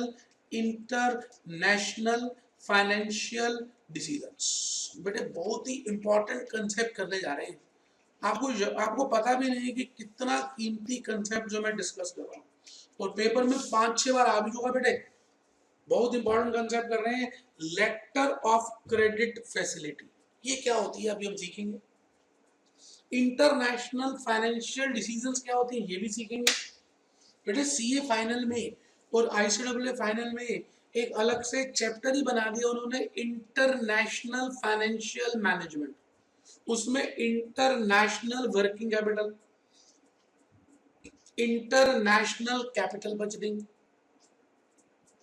इंटरनेशनल फाइनेंशियल डिसीजंस, ये सब कुछ इंटरनेशनल डाल दिया बेटे। एक नेशन से दूसरे नेशन में जाने के लिए बेटे उन्होंने अलग से टॉपिक्स बना दिए। तो बेटे मैं भूपेश आनंद आपको अभी यहाँ पर क्वेश्चन 70 71 बेटे 2 क्वेश्चन है 70 और 71, इसको लेकर तो मैं एक ही क्वेश्चन कराऊंगा और आपको पता चल जाएगा कि दोनों एक जैसे ही हैं। तो क्वेश्चन 70 और 71 मैं भले 71 करा दूंगा क्योंकि आपके पेपर में बार बार आया हुआ है। सीएस की स्टडी में सीएस दिसंबर 2014 में आया था और सीएस दिसंबर 2004 में आया था। आइए बेटे, मैं आपसे ये कहना चाह रहा हूं कि आप सभी ने एक टॉपिक तो कर ही लिया बेटे, फाइनेंशियल डिसीजंस का। बेटे फाइनेंशियल डिसीजंस में हमने ये सीखा what are the sources of funds. Funds की क्या क्या सोर्सेस हैं। मैंने कहा जी देयर आर टू सोर्सेस। बेटे एक सोर्स का नाम है ओनर्स फंड और दूसरी सोर्स का क्या नाम है, बोरोवर्स फंड। बेटे एक सोर्स का नाम है ओनर्स फंड और दूसरी सोर्स का नाम है बोरोवर्स फंड। बेटे ओनर्स फंड और बोरोवर्स फंड को हम वैसे डोमेस्टिकली भी ले सकते हैं और बेटे इंटरनेशनली भी रेज कर सकते हैं, इंटरनेशनली भी रेज कर सकते हैं। तो बेटे मैं ऐसा भी कह सकता हूं कि फाइनेंशियल डिसीजंस को मैं अगर इस तरह से बाइफिकेट करूं, फाइनेंशियल डिसीजंस को अगर मैं ऐसे बाइफिकेट करूं कि डोमेस्टिक और फिर इंटरनेशनल, डोमेस्टिक और इंटरनेशनल। और बेटे डोमेस्टिक में मैं फिर कह सकता हूं इक्विटी डेट और इंटरनेशनल में भी मैं ये कह सकता हूं क्या बेटे, क्या euro issues, euro issues, euro issues और फॉरेन करेंसी कन्वर्टेबल बॉन्ड्स और फॉरेन लोन्स और बेटे फॉरेन एलओसी। तो बेटे ये एलओसी बताना है लेटर ऑफ क्रेडिट। तो बेटे बड़ा ही इंपॉर्टेंट पॉइंट अब बताने जा रहा हूं। फाइनेंशियल डिसीजन का मतलब है how to procure the funds, funds को हम कैसे प्रोक्योर करें। तो बेटे एक डोमेस्टिक सोर्स है, एक इंटरनेशनल सोर्स है, एक इक्विटी, एक डेट, एक यूरो इश्यूज और बेटे FCCBs, foreign currency convertible bonds, foreign loans और फॉरेन एलओसी। तो बेटे हमें चूज करना पड़ता है कई बार कि हम डोमेस्टिक लोन लें या फॉरेन लोन लें या फॉरेन एलओसी लें। तो ये क्वेश्चन अभी मैं कराने जा रहा हूं, इसी को मैं यूज करूंगा। और बेटे इसको मैंने फॉरेक्स में क्यों रखा, वैसे चैप्टर है इंटरनेशनल फाइनेंशियल डिसीजंस, मैंने इसको क्यों रखा क्योंकि बेटे सीएस में आप जब फॉरेक्स करेंगे तो आपको ये भी पता होना चाहिए कि जो पैसा आपको चाहिए वो डोमेस्टिकली लोन ले या फॉरेन लोन ले। वैसे सीए में आईसीडब्ल्यू में हम अलग से एक चैप्टर कराते हैं बेटे, international capital budgeting decisions, international portfolio management decisions, international working capital decisions, international financial decisions. But बेटे वो इंटरनेशनल बाकी में नहीं है, फाइनेंशियल में है। इसलिए मैं एक चैप्टर एक क्वेश्चन कराकर वो लॉजिक आपके हाथ में देना चाह रहा हूं। तो बेटे क्वेश्चन नंबर 71 के थ्रू मैं आपको कुछ समझाना चाहूंगा। तो आइए जी क्वेश्चन 71 एक बार हम नजर मार लें बेटे। 71 71 71 बड़ा ही प्यारा सा क्वेश्चन है बेटे। आइए question 71 very very very important बेटे। मैं इस क्वेश्चन को सबसे ज्यादा मार्क्स दूंगा, सीधी सी बात। Sunshine limited is engaged in the production of yarn and planning to expand its operations। ठीक है बेटे, एक कंपनी है बेटे सनशाइन, इंडिया की कंपनी है, इंडियन कंपनी है। ये जो कंपनी है इंडियन कंपनी, ये क्या कर रही है, is engaged in the production of yarn, बेटे ये yarn बना रही है and planning to expand its operations। In this context, the company is planning to import a multi-purpose machine from Japan। तो बेटे ये expand करना चाहती है और जापान से एक मशीन खरीदना चाहती है। ठीक है जी, जिसकी कॉस्ट कितनी है 2460 रुपीज लाख, रुपीज नहीं बेटे 2460 लाख येन है। ठीक है जी, जो 2460 लाख येन के बराबर है। इतनी बढ़िया हिम्मत, टोटल बड़ी कॉस्ट है। ठीक है जी। The company is in a position to borrow, अब इस कंपनी के पास पैसे नहीं होंगे तो इसको फाइनेंस चाहिए, तो इस फाइनेंस के लिए ये क्या कर सकती है, कहीं से ले सकती है। एक होगा डोमेस्टिक लोन ले लें और एक होगा लेटर ऑफ क्रेडिट ले लें। अभी देखेंगे लेटर ऑफ क्रेडिट क्या होता है। तो company is in a position to borrow finance, या तो बोरो कर ले, domestic borrow at the rate 12%, domestic borrow at the rate 12% per annum with quarterly rest. Underline कर दीजिए क्वार्टरली रेस्ट, मैं बताऊंगा क्या होता है ये quarterly rest. India based Tokyo branch has also offered a credit of 90% against irrevocable letter of credit. तो मैं बेटे दूसरा भी लिख रहा हूं, समझाना है।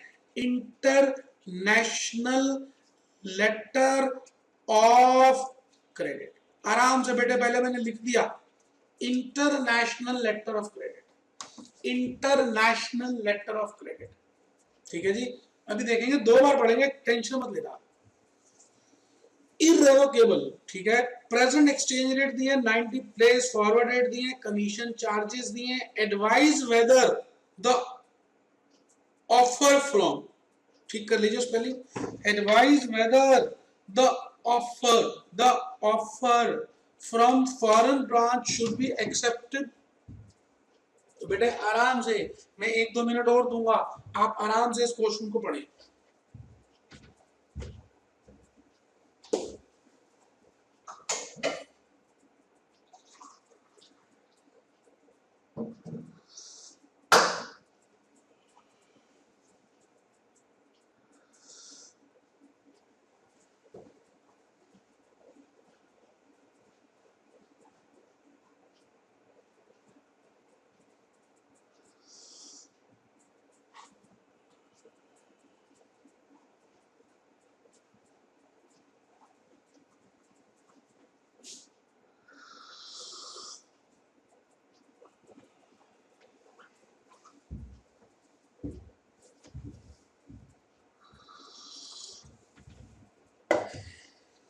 बेटे ईमानदारी से अगर आप क्वेश्चन को पढ़ें और ये चित्र देखें तो मुझे लगता है बहुत समझ आएगा बेटे, इंटरनेशनल फाइनेंशियल डिसीजंस का मतलब समझ आएगा। अच्छा एक चीज मैं पहले बता दूं आपको, लेटर ऑफ क्रेडिट का वैसे आपने थ्योरी में अभी पीपीटी लिख भी लिया है, फिर भी बता दूं लेटर ऑफ क्रेडिट क्या होता है बेटे। बेटे आजकल मान के चलते हैं कि रामलाल को अमेरिका जाना है जी, तो बेटे अमेरिका जाने के लिए यूएसए वाले कहते हैं जी आपके पास कम से कम कुछ पैसे होने चाहिए, ऐसा नहीं कि आप हमारे देश आ जाओ बिना पैसों के, रिच लोग ही यूएस से आ सकते हैं, ऐसा वो कहते हैं। उसके लिए आप ये शो करें कि आपकी फिक्स डिपॉजिट्स है, या ये शो करें कि आपके बिहाफ में कोई गारंटी लेने को तैयार है कि भाई आपके पास इतने पैसे हैं, या आप किसी बैंक को कहिए कि आपके लिए वो लेटर ऑफ क्रेडिट इशू कर दे। लेटर ऑफ क्रेडिट बेटा नाम क्या है, लेटर, ऐसा लेटर जो आपकी क्रेडिबिलिटी को बताता हो, ऐसा लेटर जो आपकी क्रेडिबिलिटी को बताता हो। तो जनरली बैंक्स क्या करते हैं अपने कस्टमर्स के लिए, क्लाइंट्स के लिए कई बार लेटर ऑफ क्रेडिट इशू कर देते हैं, और बेटे वो लेटर ऑफ क्रेडिट जो इशू किए जाते हैं वो गारंटी दी जाती है एक तरह की बैंक के थ्रू इसके लिए कि भाई ये व्यक्ति आपको पैसे जरूर देगा, इसकी क्रेडिबिलिटी मार्केट में है। जैसे कमर्शियल, जैसे आजकल क्रेडिट रेटिंग एजेंसीज है, इकरा, केयर, क्रिसिल, तो बेटे उसी तरह से एक बैंक अपने क्लाइंट के लिए किसी दूसरी की पार्टी को क्रेडिबिलिटी दे सकता है कि मैं इसको जानता हूं, अगर इसने पैसे नहीं दिए ना तो मैं दे दूंगा।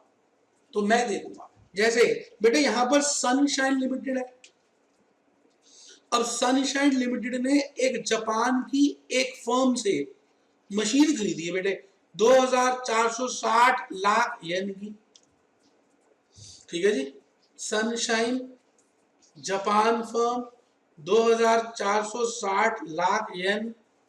अब बेटे जापानीज फर्म जो है ये सनशाइन के पास पैसे नहीं है, तो सनशाइन के पास चॉइस है, या तो वो क्या करे, यहां पर स्टेट बैंक ऑफ इंडिया से लोन ही ले ले। अब मैंने स्टेट बैंक ऑफ इंडिया अपनी तरफ से ऐड किया समझाने के लिए, मैं बताना चाह रहा हूं कि या तो वो डोमेस्टिक लोन ले ले, डोमेस्टिक लोन ले ले, डोमेस्टिक लोन ले ले, और मान के चलते हैं कि सनशाइन का HDFC में अकाउंट भी है, HDFC बैंक अकाउंट है, इंडियन ब्रांच, दिल्ली ब्रांच मान लेते हैं दिल्ली में।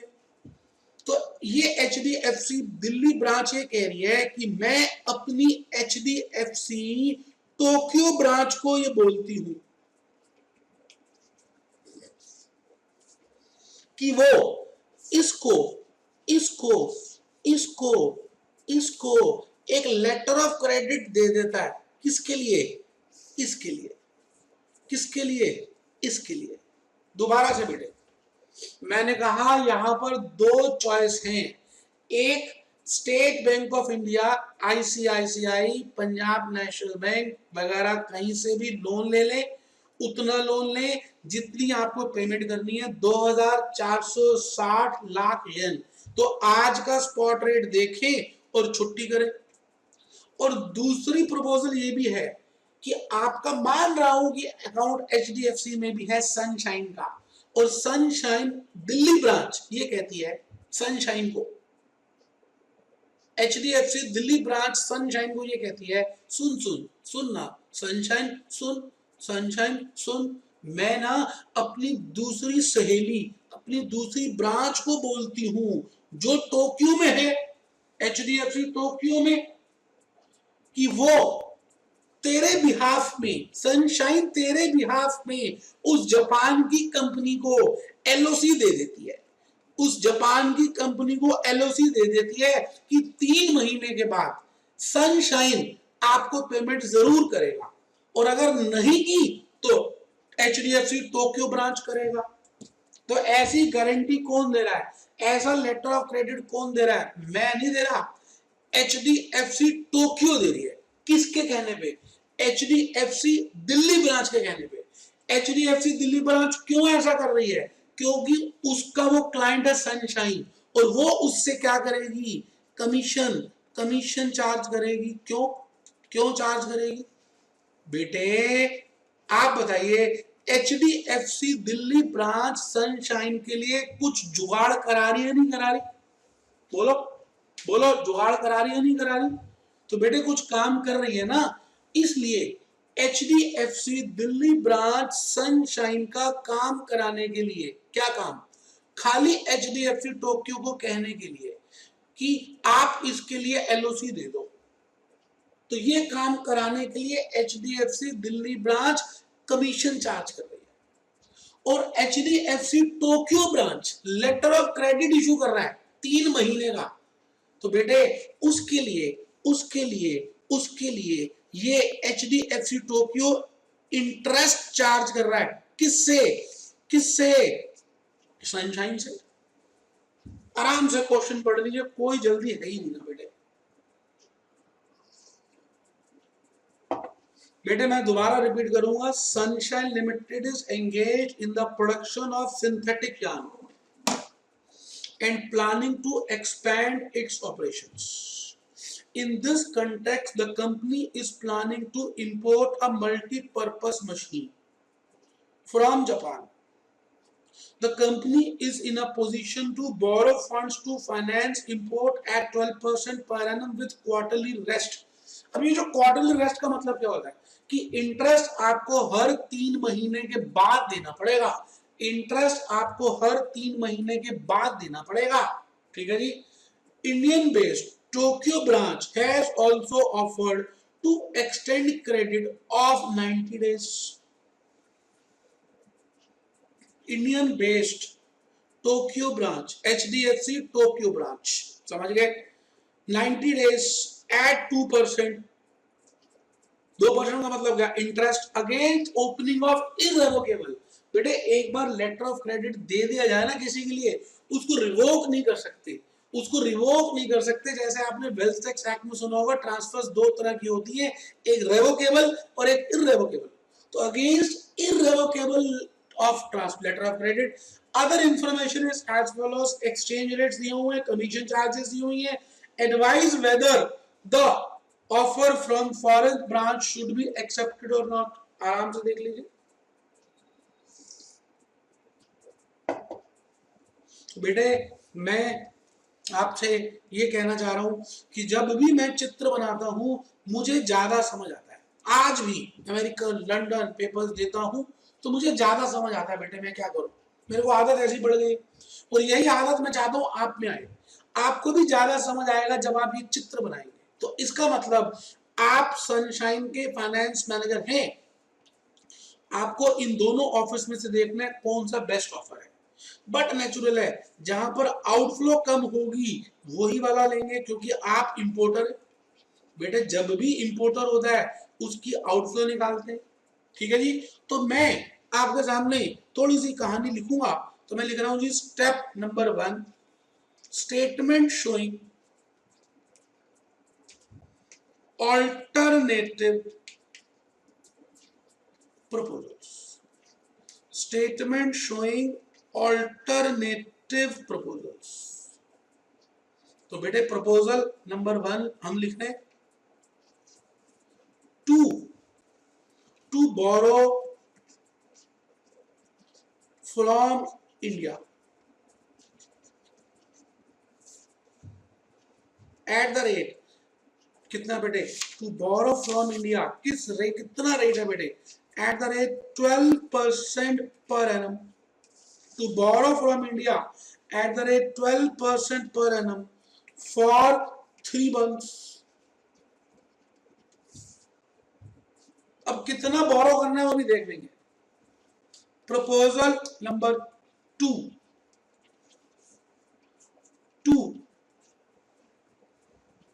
To borrow from India at the rate 12% per annum for 3 months, to borrow from Tokyo branch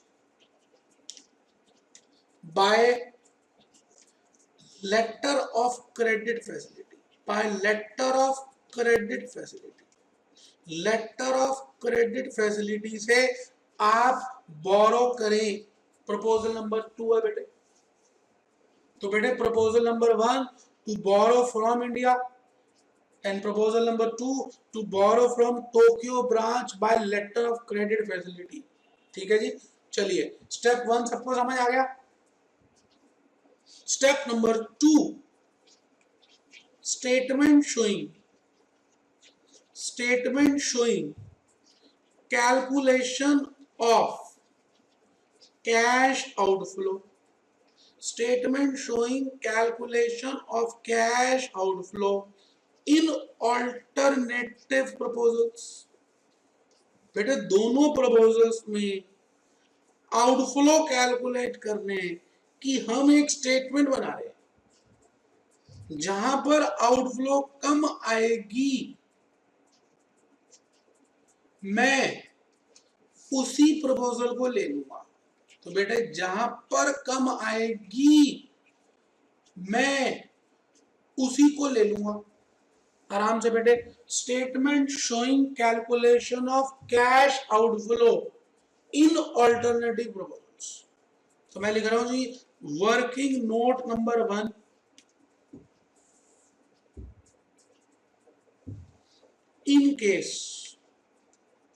in case of proposal 1, if borrowings are in rupees, that is from India, at the rate 12% per annum for 3 months, then amount of loan will be बेटे amount of loan will be, बेटे आपको पता है आज का spot rate क्या है मेरे बेटे, ₹100 इज इक्वल टू 246 येन। तो बेटे 2460 लाख येन, 2460 लाख येन कितने रुपए के बराबर है? तो बेटे 2460 इंटू 100 अपॉन 246, तो बेटे आ गया 1000 रुपीज लैक्स। आराम से बेटे चेक कर लीजिए, 1000 रुपीज लैक्स लोन आ गया। इसका मतलब 1000 रुपए लाख अभी बोरो करने पड़ेंगे और 3 महीने के बाद हम इसकी रीपेमेंट करेंगे विद इंटरेस्ट 12% के हिसाब से। जरा निकालिए जी कितना आ गया,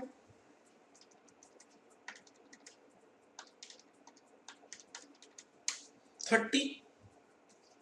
तो बेटे 1030 रुपए लाख येन की आउटफ्लो होगी। अगर मैं लोन ले लूं तो 2460 लाख येन देने के लिए मुझे 1000 लाख रुपए चाहिए 3 महीने के लिए, और इंटरेस्ट का रेट है 12%। यहां पर क्वार्टरली रेस्ट का कोई यूज नहीं है क्योंकि यहां पर एक ही क्वार्टर की कैलकुलेशन है। अगर 2 क्वार्टर होते तो इसका कुछ यूज होता क्योंकि वहां पर कंपाउंड इंटरेस्ट बन जाता, फिर दूसरे क्वार्टर में आप पहले वाले प्रिंसिपल और इंटरेस्ट के ऊपर भी निकालते, वो भी लॉजिक समझा दूंगा। पहले बताइए 1030 सबको समझ आ गया? तो बेटे मैं यहां लिख रहा हूं 1030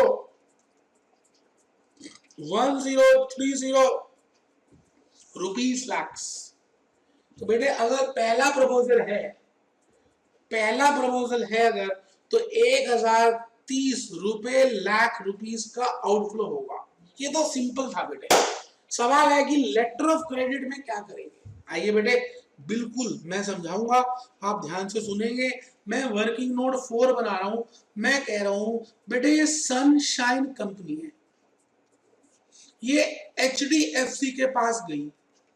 HDFC ये इंडिया में है।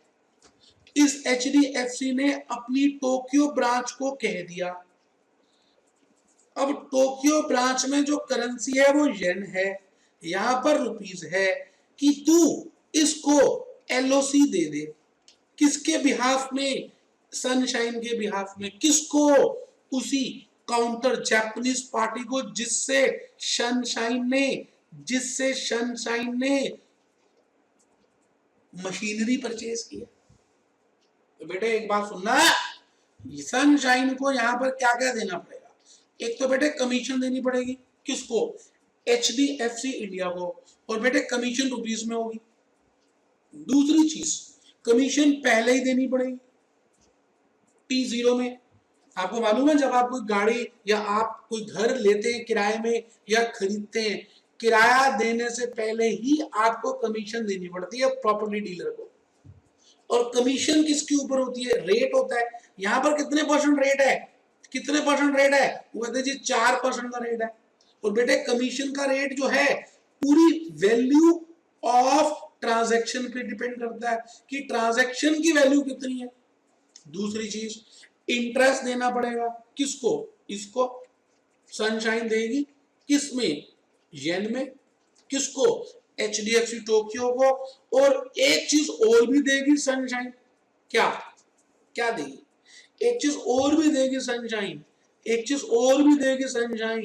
क्या?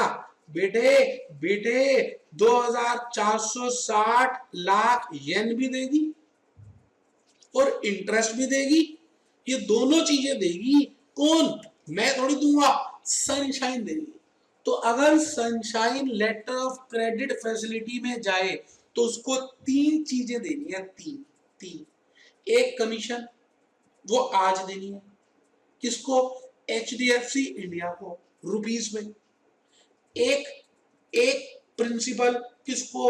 HDFC टोक्यो को। आज नहीं देना, 3 महीने के बाद। किस में? येन में।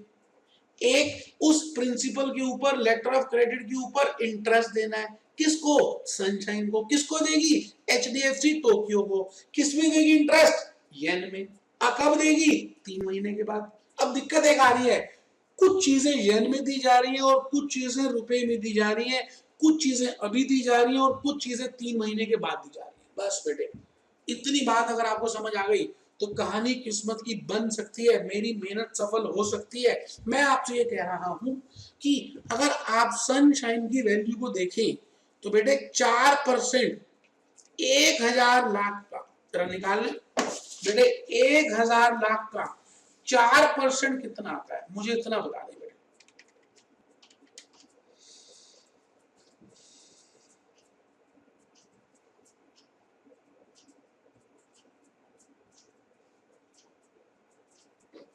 बोलो बेटा, बोलो। कमीशन कितनी आती है बेटे?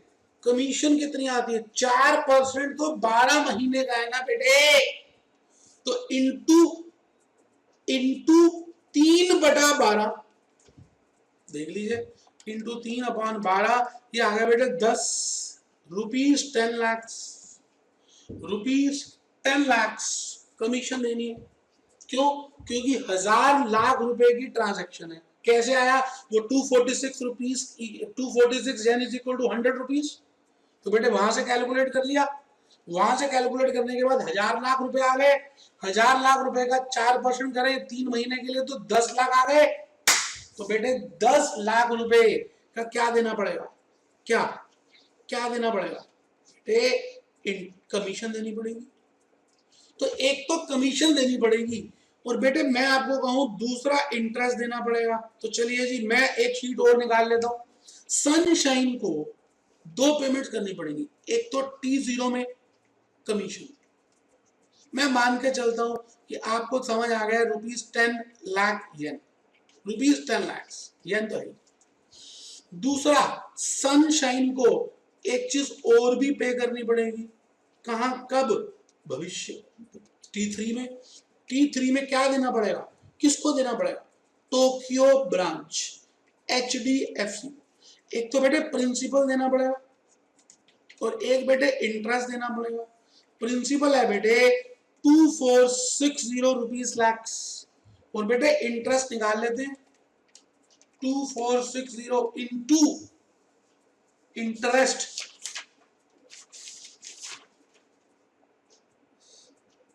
बेटे 2% लिखा हुआ है तो ये आ गया जी इंटू 2%। देख लीजिए कितना लिखा है, 2% का रेट लिखा है पर एनम। तो देखिए जी 2% 2460 इंटू 1/4, जो कि 4 क्वार्टर्स हैं तो 3/12 एक ही बात है बेटे, इंटू 2% इंटू 1/4, 12.3 आ गया।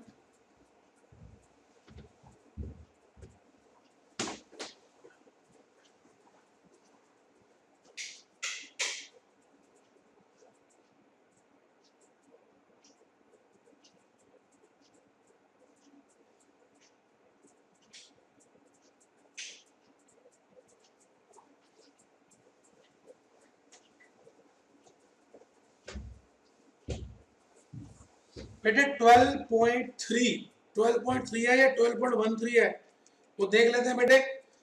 12.13 कैसे आएगा? अगर मैं 90/365 लूं, एक ही बात है बेटे, मैंने अब इसको 30/360 ले लिया तो 30 और 90/360 करें तो बेटे 0.25 आता है। कोई बात नहीं, 12.3 टोटल देख लीजिए कितना आ गया जी, 2460 प्लस 12.3, ये आ गया जी 2472.3 रुपीज। रुपीज नहीं बेटे, येन लाख। आराम से सनशाइन को, टोक्यो ब्रांच को लेटर ऑफ क्रेडिट की वजह से 3 महीने के बाद 2460 लाख येन तो देने पड़ेंगे, प्लस इतना सूद देना पड़ेगा। अब बताइए जी 2472.3 येन लैक्स देने पड़ेंगे, आज नहीं 3 महीने के बाद, 3 महीने के बाद। तो बेटे कितने रुपए चाहिए वो भी तो देखना है। आप बताइए फॉरवर्ड रेट कितना है बेटे, 100 रुपए इज इक्वल टू 250 येन के बराबर हो चुका होगा आज के 3 महीने के बाद। तो 2472.3 येन लाख कितने रुपए के बराबर होगा, निकाल लेते हैं बेटे। 2472.3 इंटू 100 अपॉन 250, ये आ गया जी 988.92 रुपीज लैक्स। ये लो 988.92 रुपीज लैक्स। लो बेटे लो, आराम से बेटे, मुश्किल है ही नहीं। आपके सामने 5 बार वर्किंग नोट बना दिया कि आपको समझ आए, कितने आराम से करा रहा हूं कि आपको समझ आए। अब एक छोटी सी बात रह गई वो बतानी है बेटे, ये जो चीज है ये T0 की है और ये जो चीज है T3 की है। तो बेटे मैं इस T0 को T3 में लेके जाऊंगा तभी ऐड कर सकता हूं, क्योंकि सनशाइन की 3 आउटफ्लोज है। कमीशन आज की है, प्रिंसिपल और इंटरेस्ट 3 महीने के बाद का है। तो बेटा 3 महीने के बाद वाली चीज को आज की चीज से जमा नहीं कर सकता, तो मैं इसकी फ्यूचर वैल्यू कैलकुलेट करूंगा।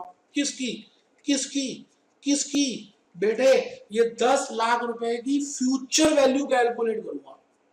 तो मैं कैसे निकालूंगा, 10 लाख प्लस 10 लाख इंटू 12%, क्योंकि बेटा इंटरेस्ट रेट तो पता ही है, इंटू 3/12, ये लीजिए 10 इंटू 12% इंटू 3/12, ये आ गया जी 10.3। 10,30,000 रुपए आ गई फ्यूचर वैल्यू ऑफ कमीशन। 10,30,000 रुपए आ गई फ्यूचर वैल्यू ऑफ कमीशन। इसका मतलब सनशाइन को 2 तरह की पेमेंट करनी है, एक कमीशन पे करनी है आज, लेकिन क्योंकि वो आज है इसलिए मैं उसकी फ्यूचर वैल्यू निकाल रहा हूं क्योंकि कंपैरिजन में आसान रहेगा। और एक प्रिंसिपल और इंटरेस्ट फ्यूचर में देना है, वो येन में देना है, इसलिए मैंने उसको तो रुपए में कन्वर्ट कर दिया। तो वहां T3 का जो रुपया है प्लस कमीशन यहाँ की है, तो मैंने कहा कमीशन कमीशन कमीशन, तो ऊपर आ जाओ ना, आ जाओ ना, आ जाओ ना, आ जाओ ना, आ जाओ ना, आ जाओ ना, आ जाओ ना, आ जाओ ना, आ गई। अब बेटा तीनों चीजें जमा कर दी। आप बताइए जी, आप बताइए, मैं एक तो ये फिगर ले रहा हूं 988.92 और एक ये फिगर ले रहा हूं 10.30। अब बताइए सारे गधे बन गए और सारे गधों को ऐड कर रहा हूं। अब मैं यहां पर लिख रहा हूं 999.22, 999.22 रुपए लाख। तो यहां पर आ गया जी 999.22 लैक्स। आराम से बेटे, आंसर यही है बेटे, आंसर यही है। ऐसा हो ही नहीं सकता कि ना हो। डेसिमल्स हल्के फुल्के की वजह से डिफरेंस रहा होगा, लेकिन मैं दिल की बात बता रहा हूं, मैंने आत्मा से ये क्वेश्चन समझाने की कोशिश की और आपने थोड़ा सा भी ध्यान से अगर सुना हो और लिखा हो तो ये क्वेश्चन आपके पेपर में आ रहा है। एक बच्चे को नींद आ रही थी, वो तो खड़ा ही हो गया, अच्छा ये पेपर में आ रहा है, हाँ ये पेपर में आ रहा है। बेटे मेहनत किए, आज इतने क्वेश्चंस आपके सामने आ चुके हैं। अब मैं चाहता हूं आप बेटे 71 मैंने करा दिया, 70 एक बार पढ़ लें, एक बार देखें पढ़ें, बिल्कुल डिट्टो सेम है बेटे। वही कंपनी जापान से, वही मशीन, वही एलओसी, वही टोक्यो ब्रांच, वही स्पॉट रेट, वही फॉरवर्ड रेट, वही कमीशन। पढ़ तो लीजिए एक बार 70 बेटे, मेरे कारण, मेरे खातिर पढ़ लीजिए। और बोली पढ़िए जी, क्वेश्चन नंबर 70, पेज नंबर 414। इसमें रिकमेंडेशन लिख देंगे, द मैनेजमेंट